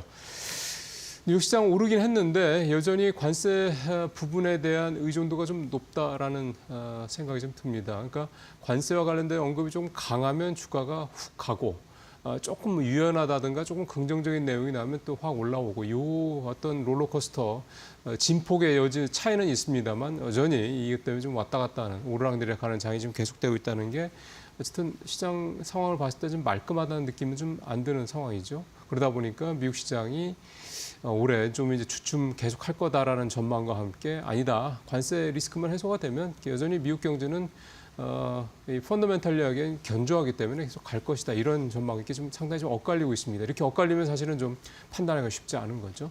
자, 이런 상황에서 또 우리 시장 어떻게 보시는지 두 분 말씀 하나하나 또 들어보겠습니다. 서영호 차장님부터 탑3 한번 들어보죠.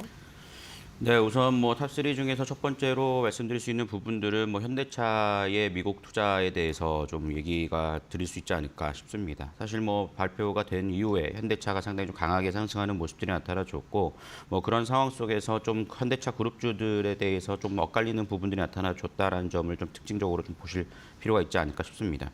뭐 그동안에 사실상 뭐 미국에서 전체 생산을 다 해낼 수가 없는 상황이기 때문에 뭐 멕시코산 부품을 사용한다는 이유로 관세에 대한 우려감이 좀 있었습니다만 이번에 트럼프의 이런 미국 투자가 이로 인해서 관세가 없다라는 얘기가 나오면서 어느 정도 우려감들이 좀 해소되고 최근 또 북미 시장의 현대차 판매량이 계속 증가하고 있다는 점에서는 상당히 좀 호재로 좀 작용할 수 있지 않을까라고 생각을 하고 있습니다. 하지만 여기에 더해서 이제 조금 더 확대해서 좀 살펴본다라면 뭐 제철소 투자 계획에 대한 부분들이 좀 확대가 된 모습들을 볼 수 있겠습니다. 미국 현대차가 미국에 건설한 최초의 제철소라고 좀 추켜 세우는 모습들도 나타나줬고 이로 인해서 자동차 공장의 철강을 좀 공급하면서 이루어지게 될 것이고 여기에 더해서 이제 전기차 충전소 확대에 대한 부분들도 함께 좀 나왔습니다. 이로 인해서 현대건설이 미국 홀팅 인터내셔널과 손을 잡고 올해 미시건주의 SMR 착공을 추진한다라는 소식들도 전해줬고 최근에 현지 엔지니어링 역시 태양광 발전소 사업권을 인수하면서 미국에 좀 박차를 좀 가하는 모습들이 나타나줬기 때문에 어저께 뭐 현대차도 상승은 했지만 여기에 더해서 현대건설도 상당히 좀 동반해서 상승하는 모습들이 보여줬다라는 점에서 현대차 그룹주들에 대한 움직임들이 상당히 좀 확대될 수 있을 것으로 예상이 좀 되고 있는 상황입니다. 특히나 좀 여기서 주목해봐야 될 부분들은 이제 SMR에 대한 부분들이 현대건설 쪽에 좀 모멘텀이 좀 작용을 한 상황 속에서 최근 수급이 들어오고 있다는 점을 감안해 본다라면 현대차와 더불어 함께 좀 살펴볼 수 있는 부분이 되지 않을까라고 말씀을 좀 드릴 수가 있겠고요. 두 번째 토픽으로는 공매도에 대한 우려감들이 이제 나타나주고 있는 상황입니다. 이번에 이제 31일 날 공매도가 재개가 될 텐데요. 우선 가장 중요한 부분들은 이번 특징들은 무차익 공매도에 대해서 이제 불가능한 부분들이 좀 있기 때문에 우리 여기서 힌트를 얻을 수 있는 부분들은 최근에 이제 대차 잔고가 굉장히 급증하는 종목들에 대한 부분들을 상당히 좀 중요하게 체크를 해봐야 될 시기가 아닐까라고 생각을 하고 있습니다. 최근 대차 잔고의 증가한 종목들을 살펴보면 뭐 하나오션과 HD 현대중공업 그리고 하나 에어로스페이스 등과 같은 방산과 그다음에 조선주들 최근에 많이 상승한 종목들에 대해서 대차 잔고가 좀 증가한 부분들이 좀 있습니다. 이런 종목 같은 경우에 이제 공매도가 재개될 때 어떻게 보면 좀 조정을 좀 만들어낼 수 있다라고 좀 판단이 되고요. 단기 조정이 좀 이루어질 수 있을 것으로 예상이 좀 되고 있습니다. 다만 방산과 조선에 대한 부분들은 뭐 일지 조정은 좀 염두에 두고 일부에 대한 부분들은 수익 실현을 하고 좀 현금을 챙겨놓을 전략이 좀 필요하겠지만 여전히 좀 25년도 모멘텀에 대한 긍정적인 시각은 놓여 있다라는 점을 감안해 볼 때 오히려 조정에 대한 부분들을 좀 중점적으로 살펴볼 수 있는 부분들도 되지 않을까라고 말씀을 좀 드릴 수가 있겠습니다. 그리고 세 번째 토픽으로는 원전주에 대해서 미국과 유럽에 대한 엇박자에 대해서도 얘기를 들을 수 있을 것 같은데 최근 미국은 이제 석유 가스 쪽으로 방향을 틀었고 여전히 유럽 같은 경우에는 화석연료보다는 그린 정책에 대한 부분들이 이루어지고 있는데 그런 상황 속에서 공통된 사항이라고 한다면 원전이 지속적으로 좀 언급되고 있다는 점을 감안해 볼 때 여전히 좀 관심을 가져야 될 섹터가 아닐까라고 생각을 하고 있습니다. 네, 알겠습니다. 서 차장은 현대차 가장 먼저 언급해 주셨고 조선주 그리고 원전까지 오늘 탑3 선정해 주셨습니다. 그렇다면 신 의원님께서는 오늘장 탑3 어떻게 선정하셨을까요? 네, 첫 번째 네이처셀입니다. 네이처셀은 이틀 연속 상한가에 진입하는 기염을 토했는데요. 퇴행성 관절염 세포유전자 치료제 조이스템 그 소식에 이어서 2연상을 갔습니다. 첫 번째 날에는 그 기세 상한가라고 시작하자마자 점 상한가를 갔고요. 어저께는 이제 장중에 밀어붙이면서 상한가를 다시 갔습니다. 미국 FDA로부터 혁신적 치료제로 지정됐다는 소식인데 굉장히 지금 줄기세포주에 대한 이 모멘텀이 강함을 확인할 수 있겠고요. 조인트 스템은 환자의 자가지방률의 중간엽 줄기세포를 이용한 치료제인데 무릎관절의 통증 감소, 기능 개선 효과가 최소 3년간 지속되는 기전을 갖고 있다고 합니다. 두 번째는 유한양행입니다. 이 놀라운 소식인데요. 렉나자로 암 완치 판정을 받았다는 소식입니다. 이럴 수도 있군요. 비소세포 폐암 치료제 렉나자를 투여한 63세 환자가 완치 판정을 받았답니다. 이 용어로 완전 관해라고 하죠. 암이 더 이상 자라지 않는 EGFR 엑손 21 L858R 돌연변이를 가진 4기 비소세포 폐암 환자가 6개월간 렉나자를 투여받은 후 완전 관해 상태를 판정받았다는 이 뭐 기쁜 소식이 지금 들려와서 유한양의 주가에도 좋은 영향을 미쳤고요. 세 번째는 현대공업의 소식입니다. 북미 공장 부지 매입 소식에 상한가를 갔습니다. 어저께 그 북미의 공장을 갖고 있는 자동차 부품 회사들 소개를 드렸는데 현대공업이 지금 상한가를 가면서 리딩주로 떠올랐습니다. 북미 시장 확대를 위해서 145억 원 규모의 공장 부지를 매입했다는 소식이고요. 바로 새 공장은 조지아주 라그랑지에 위치하고 있다고 합니다. 면적이 3,151평이어서 기존 현재 갖고 있는 현대공업의 공장의 무려 3배고요. 신규 공장은 올해 7월부터 가동될 예정이라고 합니다. 초기 생산 능력만 무려 연간 30만 대고 향후 더욱더 확대될 가능성이 있다는 소식에 현대공업도 상한가에 진입을 했습니다. 예. 바이오 쪽이 좀 전체적으로 조금 좀 위축돼 있는데 네이처셀, 유한양행 좀 좋은 모습 보였고 어제는 바이오주들이 좀 비교적 조금 나은 모습을 보였고요. 예. 그다음에 현대차 부품 관련 회사죠. 현대공업 미국의 공장을 매입했다는 사실. 사실 이미 좀 북미에 공장을 짓고 있는 회사들도 지어놓고 거기 생산이 되고 있는 회사들도 좀 여러 있습니다. 이런 회사들 전체적으로 한번 쭉 다. 그러니까 북미 쪽에 생산 거점이 있는 회사들을 현대차 관련 부품주들은 좀 자세하게 좀 살펴보시면 도움이 되실 것 같습니다. 57분 넘었습니다. 동시효과 상황 살펴보겠습니다. 곤별 앵커. 네, 3월 26일 수요일장 우리 시장 출발을 한 2분여 앞두고 있는 상황입니다. 오늘 양 시장은 좀 다소 엇갈린 채 출발을 할 것으로 예상되고 있습니다. 예상 체결가를 보게 된다면 유가증권 시장은 0.21%가량 오르면서 2621선에 출발 준비 중이지만 코스닥은 소폭 하락합니다. 약보합권에서 출발을 할 것으로 예상되고 있습니다. 간밤 미증시 3대 지수 일제히 상승 마감했습니다만 보합권 수준의 상승에 그쳤습니다. 소비자 신뢰 지수가 12개월 만에 최저치를 기록한 것으로 확인이 되면서 지금 소비자 그리고 경제에 대한 전반적인 위축 시그널이 지속적으로 포착이 되고 있습니다. 다만 시장은 트럼프의 관세 유연화에 조금 더 힘을 내주고 있는 모습이고요. 오늘 국내 증시도 이러한 영향 받으며 유가증권 시장은 상승 출발합니다. 그렇다면 오늘 시가총액 상위 종목은 어떻게 출발 준비 중에 있을까요? 우선 유가증권 시장입니다. 삼성전자 보합권 출발, SK하이닉스는 1.2% 상승 출발 준비 중에 있습니다. 미증시에서 반도체 기업들 별로 좋진 않았었는데 오늘 하이닉스는 괜찮고요. LG 에너지솔루션이 폴란드에 있는 기업과 ESS 공급 계약 체결했다라는 소식 전해졌죠. 오늘 0.7% 상승 출발 준비 중에 있고요. 현대차가 오늘도 시세 이어갑니다. 어제 시초가 대비 상승폭을 다소 반납하면서 마감을 했었는데 오늘 같은 경우에도 시세를 이어가기 위해서 힘을 내주고 있는 모습이고요. 삼성 바이오로직스는 약보합권에서 출발할 것으로 보입니다. 다음으로는 코스닥 시가총액 상위 종목도 함께 확인해 보겠습니다. 알테오젠과 HLB는 하락 출발을 준비 중에 있고요. 2차 전지 기업인 에코프로 그룹주들은 일제히 상승 출발 준비 중에 있습니다. 최근 대차 잔고가 증가하고 있는 기업들에 대해서 다음 주부터 시작되는 공매도에 대한 우려감이 커지고 있는 상황입니다. 지금 에코프로 그룹주들이 좀 대차 잔고 높은 편에 속하고요. 하지만 오늘 같은 경우에는 테슬라가 2거래일 연속 강한 상승이 나오면서 이에 대한 영향으로 에코프로 그룹주들 일제히 상승 출발 준비 중에 있습니다. 어제 로봇주들 전반적으로 좋지 않았거든요. 레인보우 로보틱스 또한 4%가량 빠지면서 마감을 했었는데 오늘 같은 경우에는 반발 매수에 유입되면서 0.1%가량 상승으로 지금 출발을 준비 중에 있습니다. 바이오주 상위 종목이 좀 전반적으로 아쉽습니다.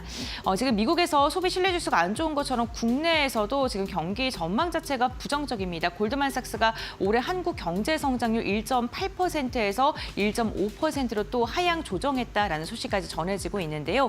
오늘 시장만 보게 된다면 명확한 방향성은 보이지 않고요. 혼조세를 보이면서 출발할 것으로 예상되고 있습니다. 국내 증시 출발하겠습니다.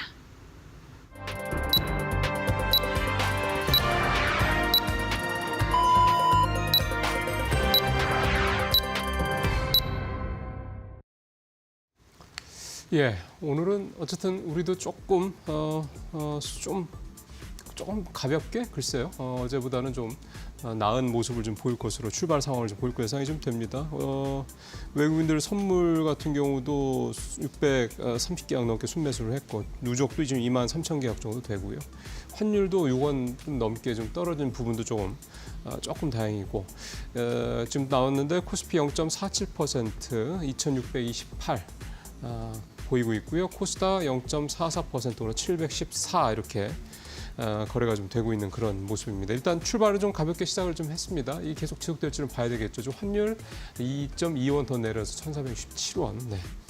여전히 1,470원 근처에서 아직은 뭐 눈에 띄게 내려오지는 않고 있는 모습인데 환율은 당분간 조금 더 이렇게 1,450원 전후로 해서 높은 상황이 유지가 될 것이다라는 전망들이 좀 많이 좀 나오고 있다는 점도 유념을 좀 하셔야 될 것 같습니다. 자, 출발 상황 살펴보죠. 시가총액 상위 종목별로 살펴보겠습니다. 곰배 랭커 전해 주십시오. 네, 3월 26일 수요일장 국내 증시 출발했습니다. 우선 양시장 오늘 일제히 상승으로 출발했습니다. 유가증권 시장 0.3%, 코스닥도 동시효과에서는 보합권 수준이었는데 정규장 시작하니까요 0.23%가량 상승하면서 712선 웃돌면서 출발을 했습니다. 유가증권 시장 시가총액 상위 종목들 함께 살펴볼 텐데요. 먼저 1위부터 5위 확인해 보시죠. 삼성전자가 오늘 보합권에서 출발을 했습니다. 삼성전자 인도에서 지금 9천억 원가량의 과징금을 부과받았습니다.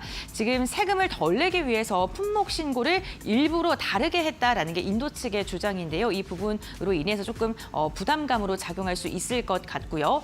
이와 함께 월스트리트 저널에서 지금 분석이 나왔는데요. 한종희 부회장의 별세가 삼성의 위기를 조금 더 격화시킬 것이다라는 그런 분석 기사도 나왔습니다. 다만 지금 삼성전자 최근 반도체 업황에 대한 개선 기대감 속에 현재 구간 다시금 상승을 시도하려는 모습은 포착되고 있습니다.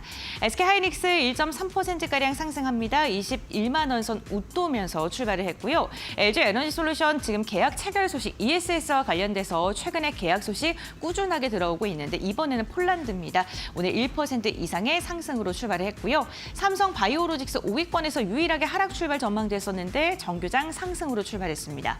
현대차 같은 경우에는요. 오히려 상승폭 더 높아졌습니다. 2% 이상 상승하면서 22만 4,500원대에서 출발을 알렸네요. 다음 장 보겠습니다. 네, 현대차와 함께 기아도 살펴봐야겠죠. 기아가 현대차의 대미 투자 소식과 함께 어제 시가총액 6위권까지 올라섰습니다. 오늘도 1.3%가량의 시세를 이어가면서 10만 원 선 웃도는 모습 계속해서 이어가고 있고요. 셀트리온 어제 주총이 열렸었죠. 서정진 회장 연임안 확정이 됐고요. 매출 5조를 발표했습니다. 자사주 매입에 대해서도 지속적으로 하겠다라고 이야기를 했고 주가도 반응하고 있습니다. 소폭입니다만 0.2%가량 상승으로 출발했습니다. 네이버는 오늘 좀 한 걸음 쉬어가고요. KB금융 어제 금융주들 전반적으로 시세가 괜찮았었는데 오늘도 0.6%가량 상승으로 출발했습니다. 다음 장 보겠습니다. 네, 한화 에어로스페이스도 오늘 상승으로 올라섰네요. 그 공매도에 대한 이슈가 있을 때 지금 차익 매도 물량이 공매도가 재개되기 전에 지금 강하게 나오는 게 조선과 방산주고요. 어제도 그래서 관련된 기업들의 주가가 큰 폭의 낙폭을 보이면서 마감을 했습니다. 오늘은 반발 매수세 유입되고 있습니다. HD 현대중공업도 오늘 0.1%인데요. 계속해서 수급적인 힘겨루기 상향은 조선과 방산에서 이번 주 내내 이어질 것으로 전망되고 있고요. 한화 에어로스페이스 지금 다시금 하락으로 돌아섰습니다. 포스코홀딩스 0.49%가량 상승으로 출발했고요. 신한지주도 보합권에서 상승 시도 지속적으로 하고 있습니다. 다음 장 보시죠. 네, 메리츠 금융지주는 오늘 상승폭이 금융 시총 상위권에서 가장 좋습니다. 1.5%가량 오르고 있고요. 하나오션도 오늘 1%가량 빠지면서 5일 차트 보시게 되면 조선주들 전반적으로 수급 상황이 최근에 좀 부진한 모습이 나타나고 있고요. 카카오 같은 경우 오늘 상승 출발, SK이노베이션 어제는 좀 조정받았는데 오늘 같은 경우 0.9% 상승으로 출발했습니다. 다음으로는 코스닥 시가총액 상위 종목 함께 확인해 보겠습니다. 코스닥 1위부터 5위입니다. 혼조세 출발 알리고 있고요. 오늘 제약바이오주들이 조금 부진하네요. HLB가 1.2%에 다시금 빠지고 있는데요. 에코프로 그룹주들 일제히 상승으로 출발하면서 에코프로 BM은 1.6% 강한 상승 나오고 있습니다. 이와 함께 레인보우 로보틱스도 0.5%가량 소폭의 상승 나오고 있는데요. 오늘 특히나 BM 같은 경우에는요. NH증권에서 목표 주가 하향 리포트가 나왔습니다. 그럼에도 불구하고 주가는 반응이 좋습니다. 다음 장 보시죠. 네, 삼천당제약부터 파마리서치까지 6위부터 10위권은 일제히 하락으로 출발했습니다. 어제 의료 미용기기 관련 기업들 외형 성장에 대한 기대감 속에 시장에서 전반적으로 상승 모습 보여줬는데 오늘은 쉬어가고 있습니다. 다음 장 보시죠. 네, 리노공업과 HPST가 엇갈린 모습 나타나고 있습니다. 지금 5일 차트를 보게 되더라도요. 최근의 추세가 완전히 다릅니다. 리노공업이 상대적으로 부진하지만 HPSP 같은 경우에는 오늘 계속해서 상승 추세 이어가고 있고요. 오늘도 1.2%가량의 오름세 나오고 있습니다. 엔터주들이 지금 시총 분위기가 괜찮습니다. SM 같은 경우 어제 강한 상승 나오고 오늘 0.2% 빠지고 있고 JYP 엔터가 0.8%가량 상승하면서 지금 시가총액 순위 다툼이 벌어질 것으로 보이고요. 셀트리온제약 같은 경우에는 0.7% 상승으로 출발했습니다. 네, 이렇게 코스닥 시가총액 상위 종목까지 해서 알아봤고요. 전문가들은 과연 오늘 우리 시장 어떻게 바라보고 있을까요? 지금 바로 살펴보시죠. 네, 오늘 보니까 현대차 관련주들은 전체적으로 다 괜찮습니다. 어제 같은 경우는 자동차 관련 쪽은 되게 좋았고 글로비스랑 제철은 되게 많이 떨어졌거든요. 오늘은 근데 이들 종목들도 다시 반등을 하는 그런 모습을 사실은 오늘까지는 현대차 이 대미 투자에 대한 긍정적인 시장의 반응들이 좀 이어지고 있는 것 같고요. 하나에어로스페이스는 반짝 월요일 날 반짝 좀 급등을 했다. 그 이후로 좀 계속해서 좀 그제 어제 그다음에 오늘도 역시 좀 약세를 좀 보이고 있습니다. 계속 좀 이 하나에어로스페이스의 대규모 유상 증자에 대한 부분은 시장에서 계속 조금 이제 이런저런 논란들이 좀 계속되고 있다는 점이 부담이 좀 될 수도 있겠다 생각이 좀 드는군요. 자, 이제 두 분 출발 상황 말씀 하나하나 좀 들어보죠. 서 차장님부터 좀 말씀 들어볼까요?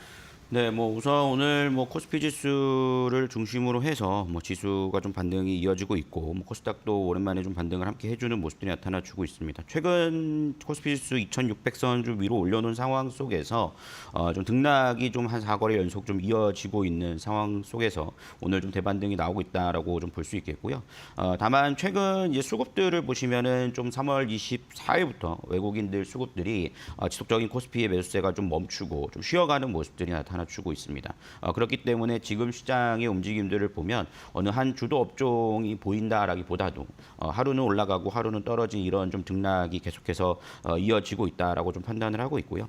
다만 최근 3월 17일부터 3월 21일까지 지속적으로 외국인의 수급이 강하게 들어왔고 이 점에서 선물 시장에서 동일하게 함께 들어왔다라는 점을 감안해 본다라면 이 수급이 빠져나가지 않은 상황 속에서는 지수의 큰 폭의 하락이 나올 것으로는 좀 보고 있지 않고 어느 정도 좀 등락이 계속 이루어지면서 좀 관망세가 당분간은 좀 이어질 수 있다라고 좀 볼 수 있겠습니다. 다만 지금 그런 상황 속에서 모멘텀이 있는 섹터별에 대한 흐름들은 여전히 좀 관심을 가져볼 필요가 있지 않을까 싶고요. 오늘 현대차 그룹주들에서의 동반 상승에 있어서 제철 관련된 부분들도 함께 좀 계속적으로 살펴볼 필요가 있지 않을까라고 좀 판단을 하고 있고요.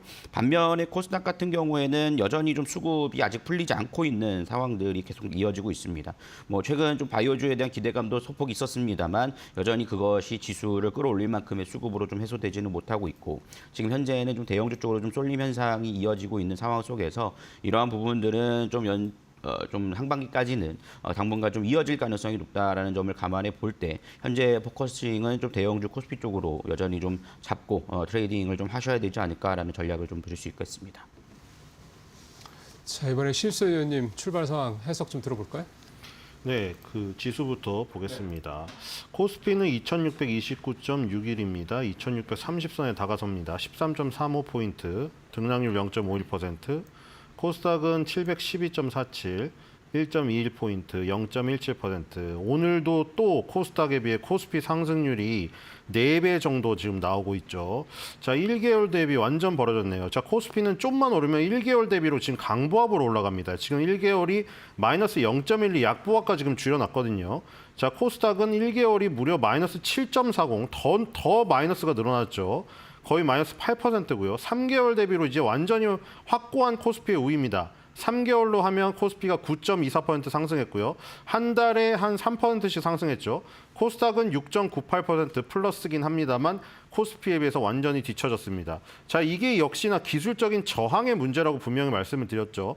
자, 지금 거래일수 이제 거의 다 끝났습니다. 3월 거래일수. 자, 월봉으로 저 상태로 코스피 마무리되면 상당히 지금 4월 달에 기대가 된다고 말씀드렸죠. 2,800 도전에 갈 수 있는 이 주춧돌이 지금 만들어지는 모습입니다. 자, 아주 큰 변동이 남은 거래일 날 일어나지 않는 이상 코스피는 아주 좋은 모습으로 끝난다는 거. 안 좋은 거는 코스닥이죠. 지금 이렇게 되면 음봉으로 끝날 가능성이 아주 큽니다. 코스닥은. 뭐 변동성이 위로 크게 터지는 일이 일어나지 않는 한 이 상태로 끝나게 되면 코스닥은 4월 달에도 압박감이 상당히 지금 큰 이동평균선이 4월 달엔 더 처질 것이기 때문에 밑으로 중력의 이 지금 작용이 훨씬 더 강해질 겁니다. 상당히 이 반전의 모습이죠, 둘이. 그리고 이제 원달러 환율을 볼 텐데 원달러 환율이 안 죽었습니다. 1,470원 돌파를 지금 계속 시도하고 있거든요. 한 4일 동안 1,470원을 뚫다가 조금 한 발 물러서 있는데 자, 1,470원 저 자리 뚫리면은 안 됩니다. 바로 1,490원으로 직행할 수 있는 지금 상황이거든요. 자, 그래서 지금 이게 갈리고 있는 것이거든요. 사실은 지금 외국인의 수급으로만 보면은 원달러 환율이 급락을 해야 되는데 급락이 안 나왔어요. 그래서 3월 24일 날 72억이라는 아주 작은 순매수, 그다음에 어저께 760억이라는 조금 작은 수치의 순매도, 그다음 오늘 180억 사고 있는데 자, 여기서 방향성이 이제 중요하겠죠. 순매수를 저렇게 밀어붙였는데 원달러 환율이 급락을 안 하자 지금 일단 외국인의 순매수가 조금 주춤합니다. 여기서 갑자기 순매도로 전환이 돼버리면은 저 원달러 환율 상승에 힘을 실어주게 되겠죠.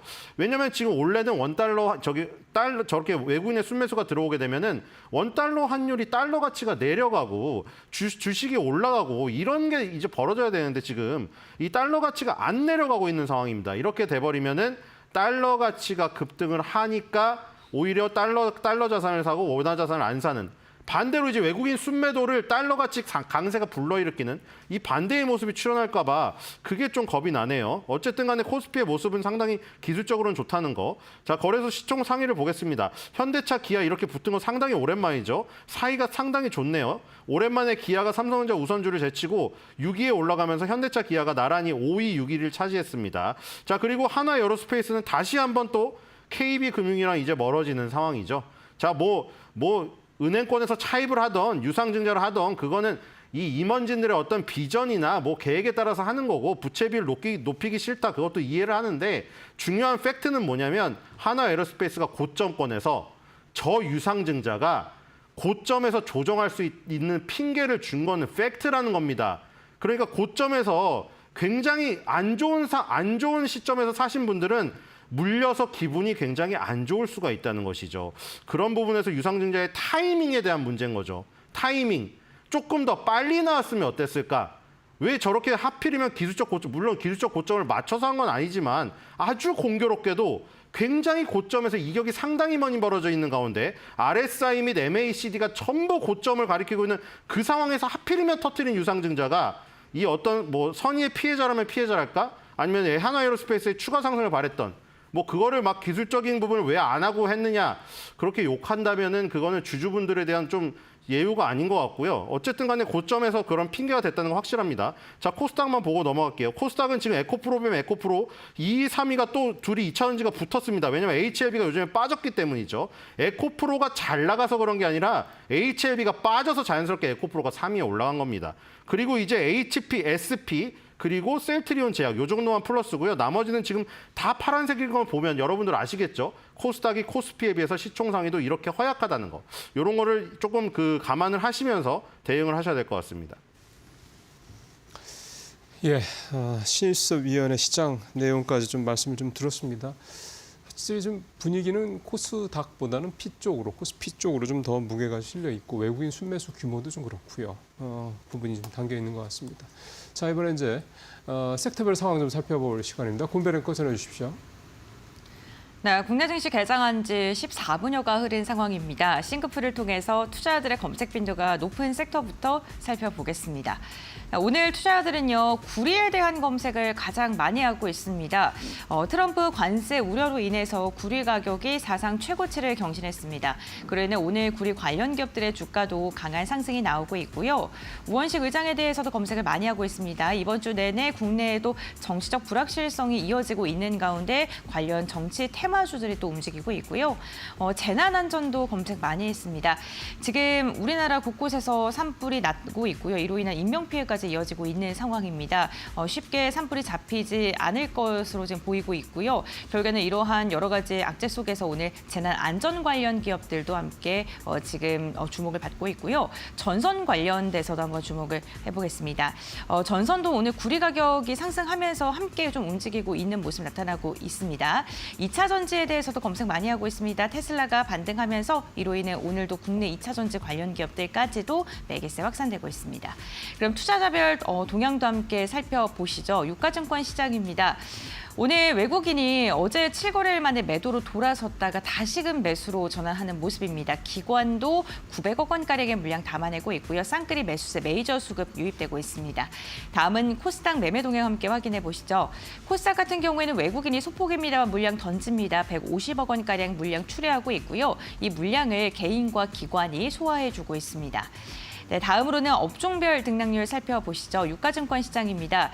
오늘 전기전자가 1.3% 가장 강하게 오르고 있고요. 철강, 금속도 1.2% 그리고 화학이 1.1%가량 오르면서 경기 민감주들이 반응이 좋습니다.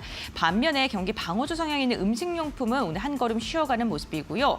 보험도 하락하고 의약품 역시나 0.4%가량 빠지고 있습니다. 다음으로는 코스닥 보겠습니다. 네, 코스닥이 조금 더 혼조세가 펼쳐지고 있습니다. 인터넷과 방송 서비스가 강하고요. 기타 서비스 제약, 오늘 제약과 바이오 양 시장에서 일제히 업종별로 하락이 집계되고 있습니다. 다음으로는 상승률 상위 종목 함께 살펴보시죠. 네, 오늘 유가증권 시장입니다. 2구 산업이 17%가량 상승하면서 오늘 구리 관련된 대장주 역할을 하고 있고요. 그 아래로는 대원전선까지도 7%가량 상승하고 있는 모습입니다. 냉각과 관련되어 있는 삼성공조가 오늘 7%가량 오르면서 냉각 관련된 기업들도 오늘 주목받고 있고요. 그리고 오늘 우크라이나 재건과 관련돼서도 모멘텀 있습니다. 재건 부분 휴전에 대한 이야기가 나오고 있는 가운데 재건 관련된 기업들의 반응도 좀 살펴보셔야 될 것 같습니다. 다음으로는 코스닥 상승률 상위 종목 함께 확인해 보시죠. 네, 코스닥 같은 경우에는 개별 이슈로 움직이는 기업들이 많았습니다. 특히나 노바텍은요, 오늘 가격 제한폭까지 상승을 한 모습이 나타나고 있는데요. 무슨 이슈가 있나 봤더니 비히토류 기반의 차세대 연구자석 기술을 확보했다라는 소식이 전해지면서 오늘 매수세가 굉장히 강하게 들어오고 있고요. 액시온 같은 경우에는 어제 상한가에 올라섰다가 오늘도 23%가량의 강한 상승 가져갑니다. 20억 원 규모의 전환사채권 발행 소식으로 인해서 시장에서 주목을 받고 있습니다. 자연과 환경 오랜만에 두 자릿대 강세 나오고 유라클 15%가량 오름세 나오는데요. LG와 AI 협력에 대한 기대감 나오면서 오늘 유라클도 두 자릿대 시세를 분출하고 있습니다. 이와 함께 오늘 마이크로소프트와 관련된 국내 이슈까지도 있는 상황입니다. AI 서밋으로 인해서 AI 관련 기업들의 흐름도 함께 살펴보시면 좋을 것 같습니다. 이렇게 개장 직후에 강하게 상승하고 있는 기업들까지 확인해 봤고요. 전문가들은 어떠한 종목 눈여겨보고 있을까요? 지금 바로 알아보시죠. 자, 서차장부터 좀 볼까요? 특징적으로 오늘 어떤 게 좀 눈에 띄십니까? 네, 오늘 뭐 좀 특징적으로 볼만한 종목은 좀 풍산 좀 말씀드릴 수 있을 것 같습니다. 방금 앵커님께서도 뭐 구리 가격에 대한 얘기가 나왔었는데 오늘 좀 5% 넘는 상승세를 좀 보여주고 있습니다. 풍산 같은 경우에는 제가 한 2주 전에도 이 시간을 통해서도 좀 말씀을 드렸던 부분들을 한번 좀 되짚어볼 필요가 있을 것 같은데 최근 구리 가격이 좀 계속해서 올라가면서 톤당 12,000달러를 좀 돌파할 수 있다라는 얘기까지 계속해서 나오고 있는 상황입니다. 사실 지금 이제 알루미늄과 철강 관세가 마무리가 되면 다음은 구리가 될 것이다라는 타겟이 좀 나오고 있는 상황이고 여기에 대해서 구리 가격 상승은 풍산과 같은 구리 관련된 종목들에 대한 수혜로 입을 수 있을 것으로 예상이 되고 있는 상황이고 풍산의 특징이라고 본다라면 자체적 우리나라에서 국내적으로 구리를 자체 소화를 하고 미국 같은 경우에는 미국 내 생산을 좀 하고 있습니다. 그렇기 때문에 관세에서 좀 더 자유로운 상황 속에서 구리 가격 상승이 이루어진다라면 거기에 대한 초과 마진이 충분히 나올 수 있다라는 점을 감안해 볼 때 상당히 좀 그것이 좀 반영될 수 있다라고 판단이 되고요. 또 한 축으로는 또 방산 섹터 쪽이기도 하죠. 최근 방산 섹터 ETF들이 상당히 많이 오르면서 리포트에 대한 리밸런싱이 좀 이루어질 수 있습니다. 상단의 상승 종목들에 대한 비중이 높아지면서 거기에 따른 리밸런싱이 좀 이어진다라면 기관 수급들도 함께 거래에 따른 동반될 수 있다라는 점을 감안해 볼 때 풍산 좀 관심 있게 볼 만하지 않을까 싶고요. 현대차도 오늘 상당히 좀 강합니다. 전일 좀 매물 소화에 더불어서 좀 밑거리를 좀 달았습니다. 있습니다만 최근 뭐 현대차 실적도 워낙 좋게 나오는 상황 속에서 정상 가치의 절반 가까이 좀 내려와 있다라는 점을 감안해 본다라면 관세 이슈를 해결했을 상황에는 추가 상승은 당연할 것으로 예상이 좀 되고 있는 흐름입니다. 물론 그동안에 상당히 좀 하락 추세를 좀 이어왔기 때문에 여기에 따라서 매물을 좀 소화하면서 가야 되는 좀 무거운 부분들은 있을 수 있으나 현재 지금 가치적인 프레임에서 볼 때 여전히 주가는 싸다라는 인식이 좀 반영이 되고 있다는 점을 감안해 볼 수 있겠고 이로 인해서 최근 외국인과 기관 수급이 좀 강하게 좀 들어오고 있다라고 좀 판단이 되고 있는 만큼 현대차에 대한 부분들을 지속적으로 좀 관심 가져보시면서 오늘 좀 주요 섹터로 한번 또 보실 수 있지 않을까라고 좀 정리를 해드릴 수 있을 것 같습니다. 예, 풍산, 현대차. 보통 구리 가격이 오르면 풍산 가격이 오르는 게 사실은 그동안에 많이 관행적으로 좀 봐왔던 거고요. 또 풍산은 또 단순히 구리 뭐 관련 원자재죠 이렇게만 또 볼 게 아니라 최근에 이 방산 관련주로도 또 좀 아직은 뭐 방산 어떤 그런 모멘텀이 아주 대단히 크게 이게 영향을 미치지는 않았습니다만 그 부분도 좀 있고요. 그런 부분들이 좀 함께 좀 하고 있고 구리 같은 경우 좀 수요에 비해서 좀 공급이 좀 계속 좀 문제가 차질이 생기는 그런 이슈들이 좀 계속 있다라는 점 감안을 하시면 될 것 같습니다. 현대차, 예, 오늘 여전히 현대차 관련주들 다 좋은 모습이 좀 나타나고 있습니다. 자, 이번에 신일섭위원님 또 특징주들 어떤 건지 한번 쭉 들어보죠. 네, 오늘 상승률 상위 섹터를 보니까 전선이라던가 공기청정기, 4대강 복원, 조림사업 뭐 이렇게 나가는데 4대강 사업이 저기 들어간 이유는 조림사업 관련주가 들어가 있기 때문이에요. 지금 산불이 계속해서 확대되면서 그런 그 소방 안전 기구라던가 이 나무 그 조림 사업에 관련된 부분 이런 것이 오르는 거죠. 그리고 지금 그 아까 구리 가격이 나왔는데 지금 금은 동이 다 같이 오르고 있거든요. 구리가 동이죠, 전기동. 근데 이제 금은 미친 듯이 올라서 지금 3,000달러, 온수당 3,000달러가 돌파가 됐습니다. 아까 지금 우리나라 원달러 환율은 얘기 드렸는데 유독 우리나라 그 원화만 달러에 대해서 약세를 보이는 것뿐 지금 주요 6개국 통화에 대비해서는 달러가 강세를 우리나라 대비해서만 보이는 거죠. 주요 6개국 통화 대비해서는 달러가 지금 빠지고 있습니다. 그러니까 지금 달러랑 금이란 건 똑같이 안전자산임에도 불구하고 금이 이제 화폐로서의 예전에 근본이제 시절도 있었기 때문에 둘이는 또 안전자산 안에서도 또 상충 관계가 있어요. 상승 관계가. 그래서 지금 달러가 빠지니까 금이 올라가고 있는데 금이 올라가니까 은도 올라가죠. 근데 이제 금은 동메달 할 때 금은 동메달 얘기하지만 동은 특히나 이제 또 금은은 귀금속으로 또 분류가 되죠. 동 같은 경우에는 닥터쿠퍼라고 이제 경기에 어떤 그 순환을 얘기를 하기 때문에 동이 오른다는 것은 지금 경기가 좋아질 것이라는 어떤 예상?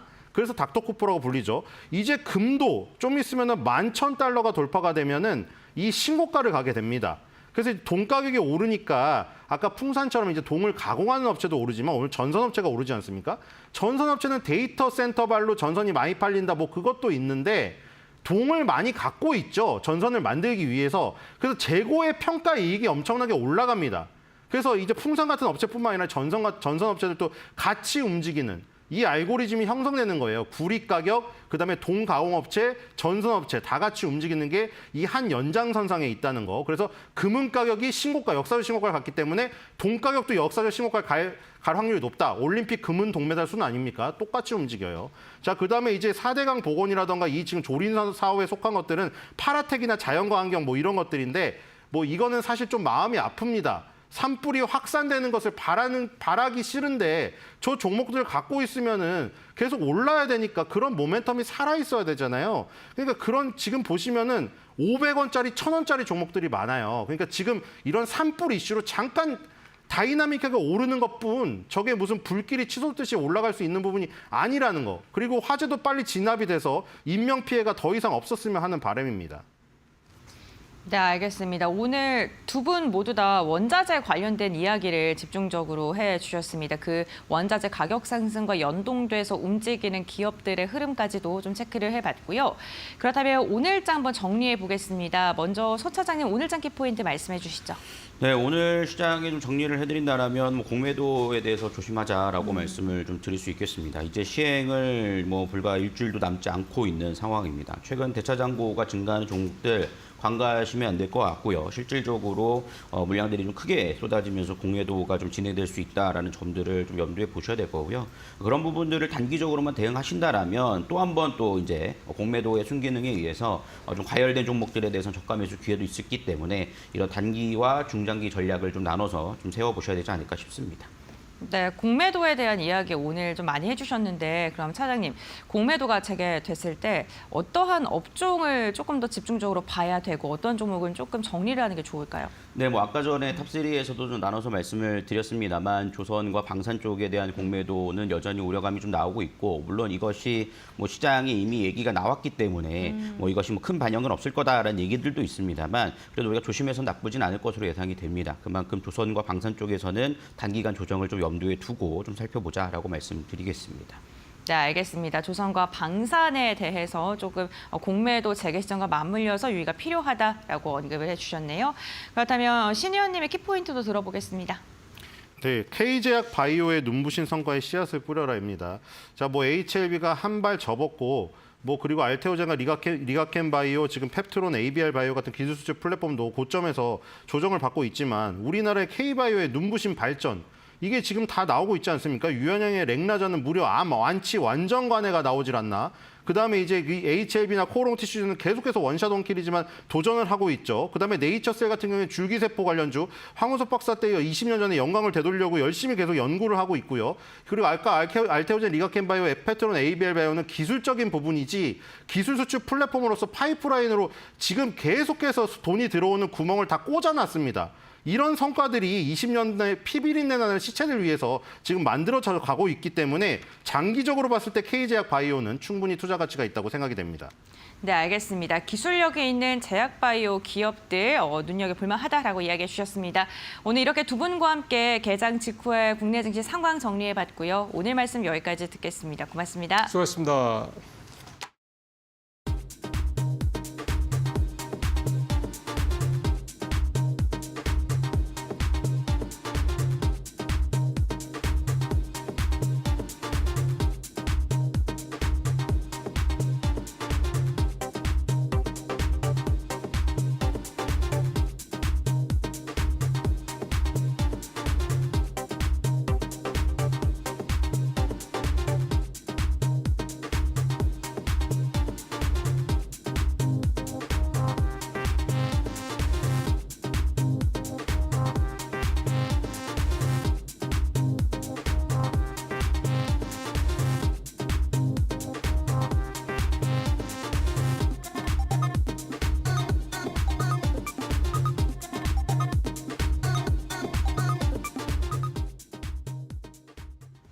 네, 오늘장 선발 종목 살펴보겠습니다. 오늘 시장에서 이길 종목에 대해서 메리츠증권 강남금융센터 김경국 과장 연결합니다. 과장님 안녕하세요. 네, 안녕하세요. 네, 오늘 가져오신 종목과 투자 포인트 함께 이야기 부탁드립니다. 오늘은 자동차 섹터 안에 있는 SL이라는 종목을 가져와 봤고요. 투자 포인트 좀 몇 개 말씀드리도록 하겠습니다. 어제였죠. 일단 현대차가 일단 200억 달러 정도의 대규모 투자 발표를 하면서 자동차 섹터에 대한 관심이 시장에서 좀 높아지고 있는 것 같고요. 현대차 북미 판매량이 작년에 170만 대 정도였는데 이 수치는 북미 쪽 매출로는 역대 최대 매출이었고요. 그래서 트럼프 대통령의 관세를 피하기 위한 조치로 일단 현대차가 대규모적인 투자를 발표했습니다. 그런데 SL이라는 종목은 현대차의 헤드램프를 공급하는 현대차 벤더 중에 가장 최대 공급사인데 사실은 현대차가 미국에서 일단은 단독 공급을 위해서는 거점이 필요한데 SL이라는 회사는 일단 미국의 생산 거점을 확보하고 있는 업체 중에 하나고요. 그리고 GM과 현대차가 공동으로 이제 생산 자종을 발표하면서 그 부분에 대한 수혜를 좀 받을 수 있는 업체다 좀 그렇게 판단하고 있습니다. 또 SL은 일단은 GM과 현대차 공동 생산에 들어가면 양적 성장을 좀 누릴 수 있을 거라고 보고요. 그래서 그로 인한 영업 레버리지 효과가 좀 드라마틱하게 나올 가능성이 높다 그렇게 좀 보고 있습니다. 그래서 현대차가 현재 조지아주 메타플랜트의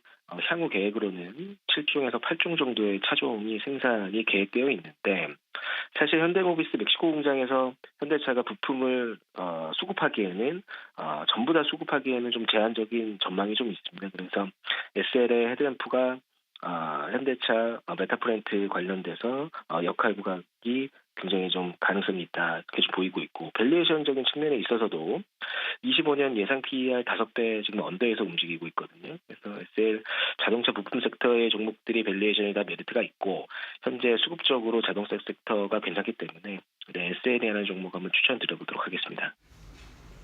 네, 어제 현대차가 대미 투자를 발표하면서 이 SL 등 이 자동차 부품주들이 모두 강세를 보였었는데요. SL의 가격 전략도 함께 이야기 부탁드립니다.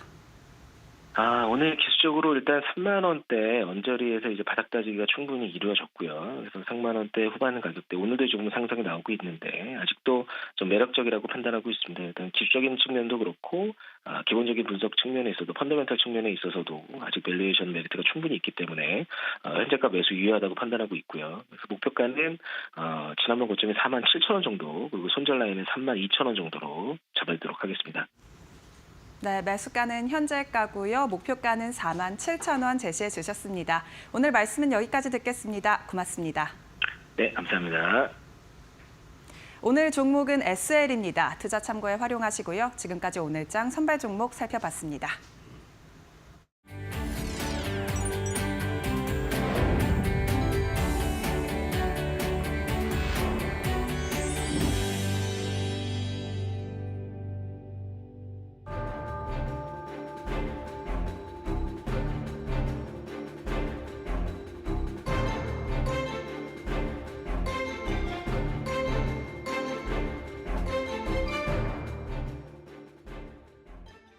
이코노미톡 시작하겠습니다. 현대차 이야기 좀 해볼 텐데요. 4거래 연속 상승하고 있습니다. 제 옆에 박주군 리더스 인덱스 대표 나와 계십니다. 대표님 어서 오세요. 네, 안녕하세요. 네, 역대급 투자를 발표한 이후에 주가는 추가 상승하고 있는 네. 상황입니다. 선물 보따리를 좀 풀었어요. 네. 그것도 큰 걸요. 예, 어떻게 보셨습니까? 백악관의 루트벨트룸에 서는 거는 쉽지 않다. 네, 비싼 값을 치러야 된다. 예. 일본이 천조를 풀었고요. 손정희 회장도 엄청나게 풀었는데 현대차도 우선 큰 선물 보따리를 풀었습니다. 좀 주목해야 될 것은 일반적으로 현대차 그룹은 공장을 주로 짓는데 투자를 했다면 이번에는 종합 패키지입니다. 그러니까 공장 짓는 21조 중에서 한 12조 정도는 공장을 짓고 그러면 현대차가 현재 공장이 메타플랜트 아메리카 공장을 이제 이번에 준공을 하죠. 이게 50만 대고 그리고 기아차 웨스트포인트 공장이 34만 대. 그러면 84만 대에다가 이번에 몽고메리 공장이 36만 대니까 합치면 한 120만 대 정도를 투자를 하면 일단 공장이 짓는 데는 뭐 이해를 하는데 지금 제철소가 따라가는 거예요. 이게 아주 특이합니다. 그렇죠. 예. 왜냐하면 이번 투자의 목적이 관세를 피하기 위해서인데 당장 4월부터 이제 철강 쪽에 관세가 붙으니까 그러면 제철소도 같이 짓겠다. 이제 현대차가 좀 굉장히 지혜로웠던 게 제철소 짓는 조 자리가 루지애나주인데 저기가 레드 스테이트입니다. 공화당 지역이에요. 그러니까 약간 텃밭이라고 볼 수 있는 텃밭이라고 볼 수 있는 곳에 같이 풀었다는 게 있고 이제 조금 그 이번에 특이했던 점은 미래 산업 쪽에 9조 3천억을 투자하겠다는 건데 현대차가 지금 SDV 전략이라든지 그리고 이제 드론 같은 이제 미래차 전략도 미국에서 같이 하겠다는 겁니다. 그러니까 종합 패키지를 푸는 건데 이제 국내 우려도 있습니다. 사실은 뭐 그 우려 때문에 미국의 31조, 국내 24조를 이제 풀었는데 지금 현재 그 현대차가 이렇게 가버리면 국내의 산업 공동화에 대한 우려는 이곳저곳에서 터지고 있는 것 같습니다. 종합적으로 쭉 말씀해 주셨는데 하나하나 좀 풀어보도록 하겠습니다. 일단 의미 있게 보시는 거는 루이지애나주에 짓기로 한 제철소이다라고 하면서 지금 어떤 얘기가 나오냐면은 쇳물부터 완성차까지 거의 풀 패키지 이런 네. 얘기를 하고 있는 상황입니다. 어쨌든 그 자동차용 강판을 만들어서 현대차, 기아의 공장에 갖다 주는 역할을 하게 되는 건데 이거는 유의미한 그런 전략이라고 보는 거죠. 어떻게 보세요? 전 세계 예. 자동차 완성차 합체 중에서 현대차밖에 사실 없죠. 그러니까 밸류체인 전체를 다 가지고 있는 예, 수밖에 예. 없는데 강점일 수 있고 약점일 수도 있습니다. 약점은 어떤 게 약점이 왜냐하면 될 수 있을까요? 경기가 좋을 때는 아주 좋죠. 그런데 한쪽이 무너지면 같이 무너지는 효과도 있죠. 아, 예. 그래서 지금 270만 톤 규모면 이번에 4년 동안 투자를 다 합치면 미국에서 생산할 수 있는 자동차가 한 120만 대가 네. 되니까 작년에 미국에서 판매량이 170만 대였어요. 그러니까 작년에 170만 대 중에서 100만 대는 한국에서 생산해서 미국 수출한 양입니다. 네. 그리고 미국에서 생산한 거는 약 50만 대고 나머지는 멕시코 공장에서 생산했어요. 요거를 2년이 지나면 요 투자가 다 집행이 되면 2년이 지나면 국내에서 미국에 투자 가는 양은 45만 대로 줄고요. 그리고 미국에서 120만 대를 생산하고 네네. 나머지 멕시코 공장 생산하겠다는 건데 그러면 현대제철이 생산하고 있는 당진 말고 미국에서 생산하는 것들은 다 현대차에 넣겠다는 겁니다. 그래서 주가를 일단 반영을 한 것 같아요. 일단 관세를 피했다는 것에 일단 자본시장은 환호를 한 것 같고 그리고 이 현대제철이 같이 가면 효과가 하나가 더 있어요. 좋을 때는. 그거는 이제 강점으로 예, 생각하시면 코스트 다운으로 이어지죠. 재밌는 거는 현대차가 이렇게 대규모 투자를 발표한 날 사실 토요타는 아직 카드를 만지작거리고 있습니다. 굉장히 망설이고 있어요. 이미 일본 정부가 1,000조를 뭐 이야기하는데도 토요타는 굉장히 망설이고 있어서 예. 자동차 쪽에 보시는 분은 토요타의 움직임도 좀 같이 보시는 게 투자 참고하실 만하지 않을까 싶습니다. 네, 지금 그 위크 포인트로 말씀하시는 게 경기 둔화, 그러니까 미국 경기 둔화에 대한 우려감 때문에 말씀하시는 거죠. 그렇죠. 예, 예. 그러니까 만들어 놓고 못 팔 가능성도 있으니까. 그러니까 관세 효과는 사실은 예. 트럼프 정부가 끝났을 때 될지 모르잖아요. 불확실성이 있잖아요. 네네. 그러면 현재는 관세 25%에 대한 효과가 계산해 봤을 때 미국 공장을 짓고 투자한 것에 대해서 충분히 여러 가지 손익분기점 날 수 있지만 철강 제품에 대한 관세 말씀하시는 둘 거죠? 다 자동차 둘 자동차 다요. 함께. 네, 자동차도 예. 우리나라가 지금 100만 대 수출하고 있으니까. 예. 그런데 트럼프 정부가 끝났을 때를 가정해 보면 네. 과연 이 관세가 계속 지속될 것인가 여러 가지 계산해 보면 조금 복잡한 셈법이 이어질 것 같습니다. 네. 정의선 회장이 지금 민간 외교관 역할을 했다라는 평가를 받고 있는 그런 상황도 어느 정도 좀 인정을 해줘야 될 것 같고, 근데 4월 2일 상호관세 부과 앞두고 나서 민간 기업이 어떻게든 이런 걸 좀 풀어냈다라는 데 의미를 또 전하는 데도 있고, 어쨌든 그 무관세 이런 효과를 우리가 톡톡히 앞으로 볼 거라고 보십니까? 어떻게 보세요? 일단 앞서서 말씀하시기로는 자본시장은 그걸 이해하고 있다라고 얘기를 했거든요. 예. 우선 현재 주가 반영은 아마 2년 후까지는 바라본 것 같지는 않습니다. 아, 2년 후까지는 왜냐하면 아니다. 저게 예. 이제 투자가 이루어지면 4년 투자이기 때문에 예. 실제적으로 생산할 수 있는 건 2년 후부터인데 그때까지 주가는 다 반영된 것 같지는 않고요. 우선 메타플랜트 공장이 당장 이제 돌아가기 시작하니까 예, 예. 이에 대한 반응이 있고 이 기본적으로 투자를 하면 뭐 자본시장은 환호를 하죠. 예. 그 정도 미래 성장성을 보고 투자를 하는 거기 때문에 근데 그에 대한 효과가 있는 것이고 관세 효과가 직접적으로 영업이익으로 돌아올 건지에 대해서는 아직 여러 가지 계산이 좀 필요한 것 같습니다. 네. 그리고 자동차 관세가 아직 확정적이지 않거든요. 그래서 이제 현대차 입장에서는 일본 토요타나 독일차의 관세가 매겨졌을 때 네네. 현대차가 반사 이익을 볼 것이라는 가정을 하고 아마 들어간 것 같은데 그러면서 봤을 때는 현대차 입장에 나쁠 건 없다고 봅니다. 네. 지금 앞서서 그 대수를 말씀해 주셨는데 연간 보면은 한 170만 대 네. 생산을 한다라고 말씀해 주셨고, 이번 그러면 공장 설립 이후에 이제 차 생산하게 되면 본격적으로 미국에서 200만 대로 좀 만약에 경기도나 우려 이런 부분이 좀 무색해진다면, 그리고 잘 판다면 마케팅 효과 더해져서 200만 대 정도는 늘어나는 거겠죠. 그러니까 현대차 입장에서는 예, 미국 예. 시장은 두 가지 효과가 있습니다. 예. 우선 미국 시장 내 현대 기아차의 시장 점유율은 지금 4위예요. 네, 그렇죠. 그러니까 생산량 기준으로 말씀하시는 거죠? 판매량 기준으로 판매량 기준 4위입니다. 예. 4위인데 미국 판매량이 한 170만 대 정도 돼요. 예. 근데 미국 공장을 돌리면 200만 대까지 이제 보면 3위 정도까지 탈환할 수 있을 것 같은데 현대차가 사실 영업이익률이 지금 글로벌 순위로 3위지 않습니까? 그러니까 폭스바겐, 토요타 다음 토요타나 폭스바겐 다음 현대차인데 미국 시장에서 누리는 현대차 효과는 사실 영업이익률입니다. 예. 그러니까 글로벌 판매량은 700만 대로 3위지만 영업이익률을 보면 1, 2위를 하고 있어요. 현대차 그룹이. 그 말은 미국 시장의 효과는 고급차 시장으로 많이 들어가기, 특히 제네시스가 제일 많이 팔려요. 예. 고급차와 SUV 차량은 이 모델 믹싱에서 굉장한 영업이익 효과를 보고 있기 때문에 현대차는 그 부분을 많이 노린 것 같습니다. 그러니까 다른 지역에 파는 자동차보다 미 시장에 파는 자동차의 영업이익률이 훨씬 높습니다. 그러니까 현대차 입장에서는 미국 시장을 더 확대시키는 게 이익 곡선으로 유리하죠. 네. 네, 그런 부분이 반영이 된 것 같고, 네네. 뭐 이제 현대차가 곧 아마 미국 시장 누적 3천만 대를 돌파할 것 같은데요. 이제 이렇게 되기까지 한 30년 걸렸습니다. 예. 네. 그러니까 요 시간을 이번 투자로 좀 더 앞당기겠다는 의지도 반영된 것 같습니다. 네.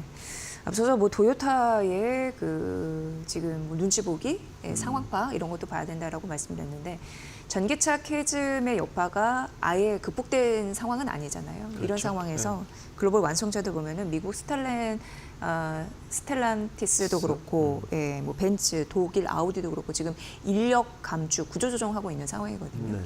근데 일각에서는 현대차 전동화 투자를 지속적이고 무엇보다도 신공장을 열었다라는 데에서는 어떤 의미로 봐야 될지 좀 그건 시선이 좀 엇갈리는 듯도 합니다. 어떻게 보세요, 대표님은? 예. 현대차는 사실은 바이든 정부 때 IRA법이 발표될 때까지만 해도 현대차가 굉장히 타격을 받을 거라고 봤어요. 그죠? 왜냐하면 보조금을 받지 못했기 때문에. 그런데 이게 오히려 진화위복이 됐습니다. 네. 결론적으로 보면. 왜냐하면 현대차는 보조금을 받지 못하면서 그 현재 애틀랜타에 짓고 있는 메타플랜트 공장을 하이브리드로 급속하게 바꾸면서 사실 모델 믹싱에 성공을 했고 투자 대비 이익률이 나쁘지 않습니다. 그러니까 오히려 진화위복이 된 걸로 봐야 되는데 그러면서 전기차 시장은 오히려 캐즘에 빠지면서 네. 현대차 입장에서는 시간을 벌었죠. 지금 미국의 전기차 시장은 규모를 보면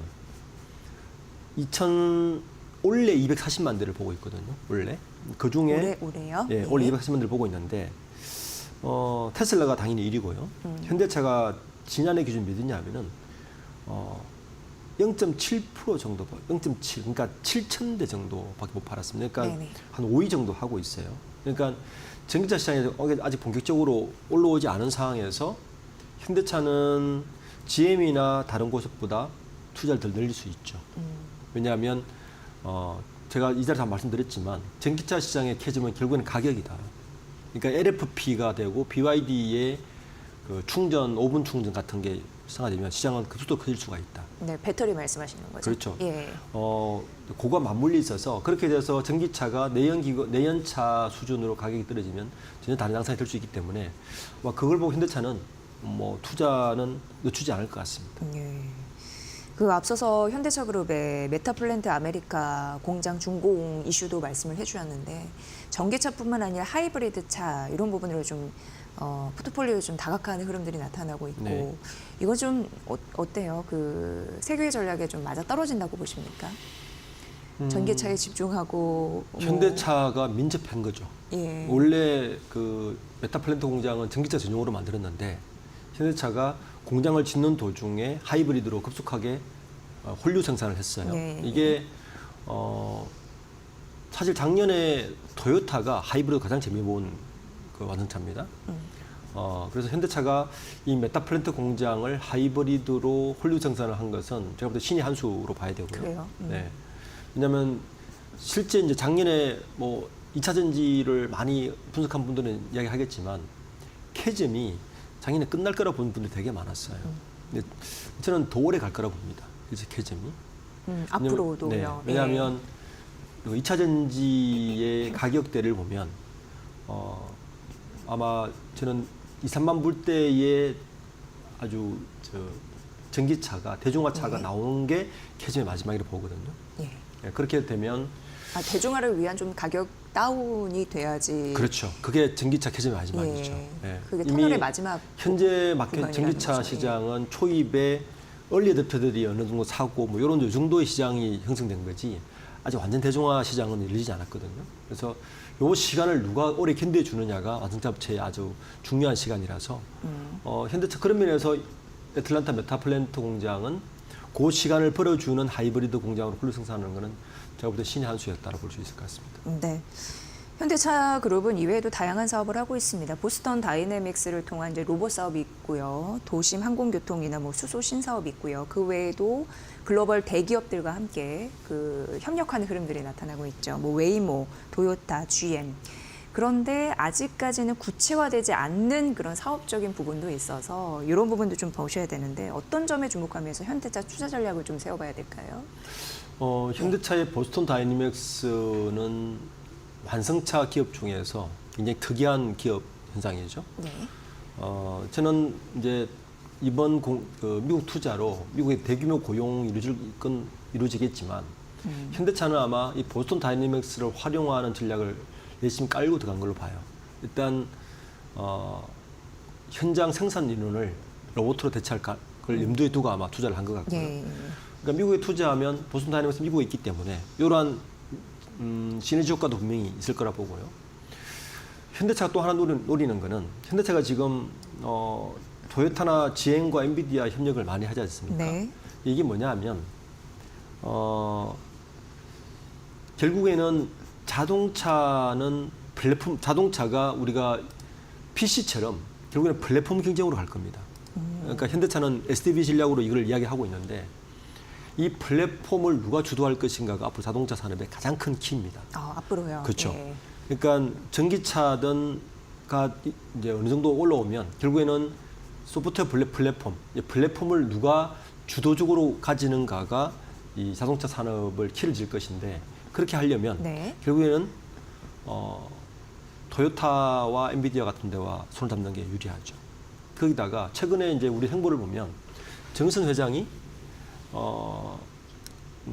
토요타와 행보를 굉장히 많이 하는 걸 볼 수 있습니다. 그런 걸 보면 저는 현대차가 앞으로 갈 길은 결국에는 자동차 플랫폼을 토요타와 대형차와 글로벌 1, 2위가 함께하면 이건 게임 끝나는 거 아닙니까? 네, 그걸 염두에 두고 있고 두 번째는 이 생산 부분에서의 로봇 활용을 엔비디아가 어떻게 활용할 것인가. 네. 엔비디아도 관심이 많습니다. 이런 부분으로 가면 현대차는 자동차 기업이지만 전혀 다른 전략으로 갈 수 있는 뭐 행보를 킨 거라서 저는 그런 부분에서 여전히 잠재력은 있다 이렇게 볼 수 있을 것 같습니다. 네. 투자를 적극적으로 하는 것도 좋고 민간 외교관 역할을 하는 것도 굉장히 긍정적인 부분이나 어쨌든 미국 경기에 따른 그런 리스크는 안고 갈 수밖에 그렇죠. 없는 네. 거. 예, 그래도 좀 도전을 했다는 데 의미는 있을 것 같고요. 시간이 약간 남아서 마지막 질문을 드리면 이제 공매도가 코앞이거든요. 전면 네. 재개가. 자동차 업종이 일정 부분의 안전지대가 될 것이다라는 가능성이 언급이 되고 있습니다. 현대차 그 역할을 좀 톡톡히 해줄 거라고 전반적으로 보시는지 궁금합니다. 이번 주 들어서 외국인들이 많이 들어왔죠. 예. 네, 들어온 걸 보면 우선 뭐 삼성전자, SK 하이닉스 뭐 이렇게 많이 들어온 것 같은데 저는 그렇게 들어온 내용을 보면 공매도를 노리고 들어온 것 같아요. 네, 공매도를 이미 염두에 두고 외국인들이 이미 이제 다시 우리나라로 들어오고 있는 것 같은데 어쩔 수 없이 공매도는 다시 재개할 건 분명하고요. 네, 그렇게 되면 현대차도 공매도의 수혜는 올라갈 수 있겠죠. 우선 주가가 많이 오른 곳은 공매도 수혜지 될 것이고 네. 방산이라든지 외국인 투자자들은 뭐 프로그램 매수로 들어오는 게 대부분이기 때문에 일단 주가가 많이 좀 오른 곳은 공매도 들어오는데 네. 현대차도 그 중에 하나의 수혜주로 될 가능성이 있다고 보고 있습니다. 네, 여기까지 좀 정리를 해드리도록 하겠습니다. 자, 박주근 리덕스 인덱스 대표와 함께했습니다. 잘 들었습니다. 네, 감사합니다. 네, 뭐 현대차 오늘 4거래 연속 상승하고 있는데 이 추세가 쭉 이어질 수 있을지 공매도 전면 재개 앞두고 앞으로의 행보도 주목해 보시면 좋을 것 같고요. 지금 현재 코스피는 3거래일 만에 반등하고 있고 코스닥은 어제 이어서 좀 추가적으로 떨어지고 있는 상황인데요. 오늘 전반적으로 코스피가 양호한 이유는 외국인과 기관의 동반 순매수가 좀 일정 부분 들어오고 있거든요. 이 부분 좀 말씀드리고 특히 외국인이 선물 시장에서 매수를 좀 보이고 있다는 점도 말씀드리도록 하겠습니다. 환율은 1,465원 선에서 움직이고 있고요. 오늘 뭐 전선이나 비철금속 이쪽으로 유리기판 쪽 이쪽으로 매수에 좀 유입되고 있습니다. 저희 잠시 후에 마켓나우 2부에서 오전장 전략 구체적으로 조금 더 세워드리도록 하겠습니다. 저는 잠시 후에 뵙겠습니다.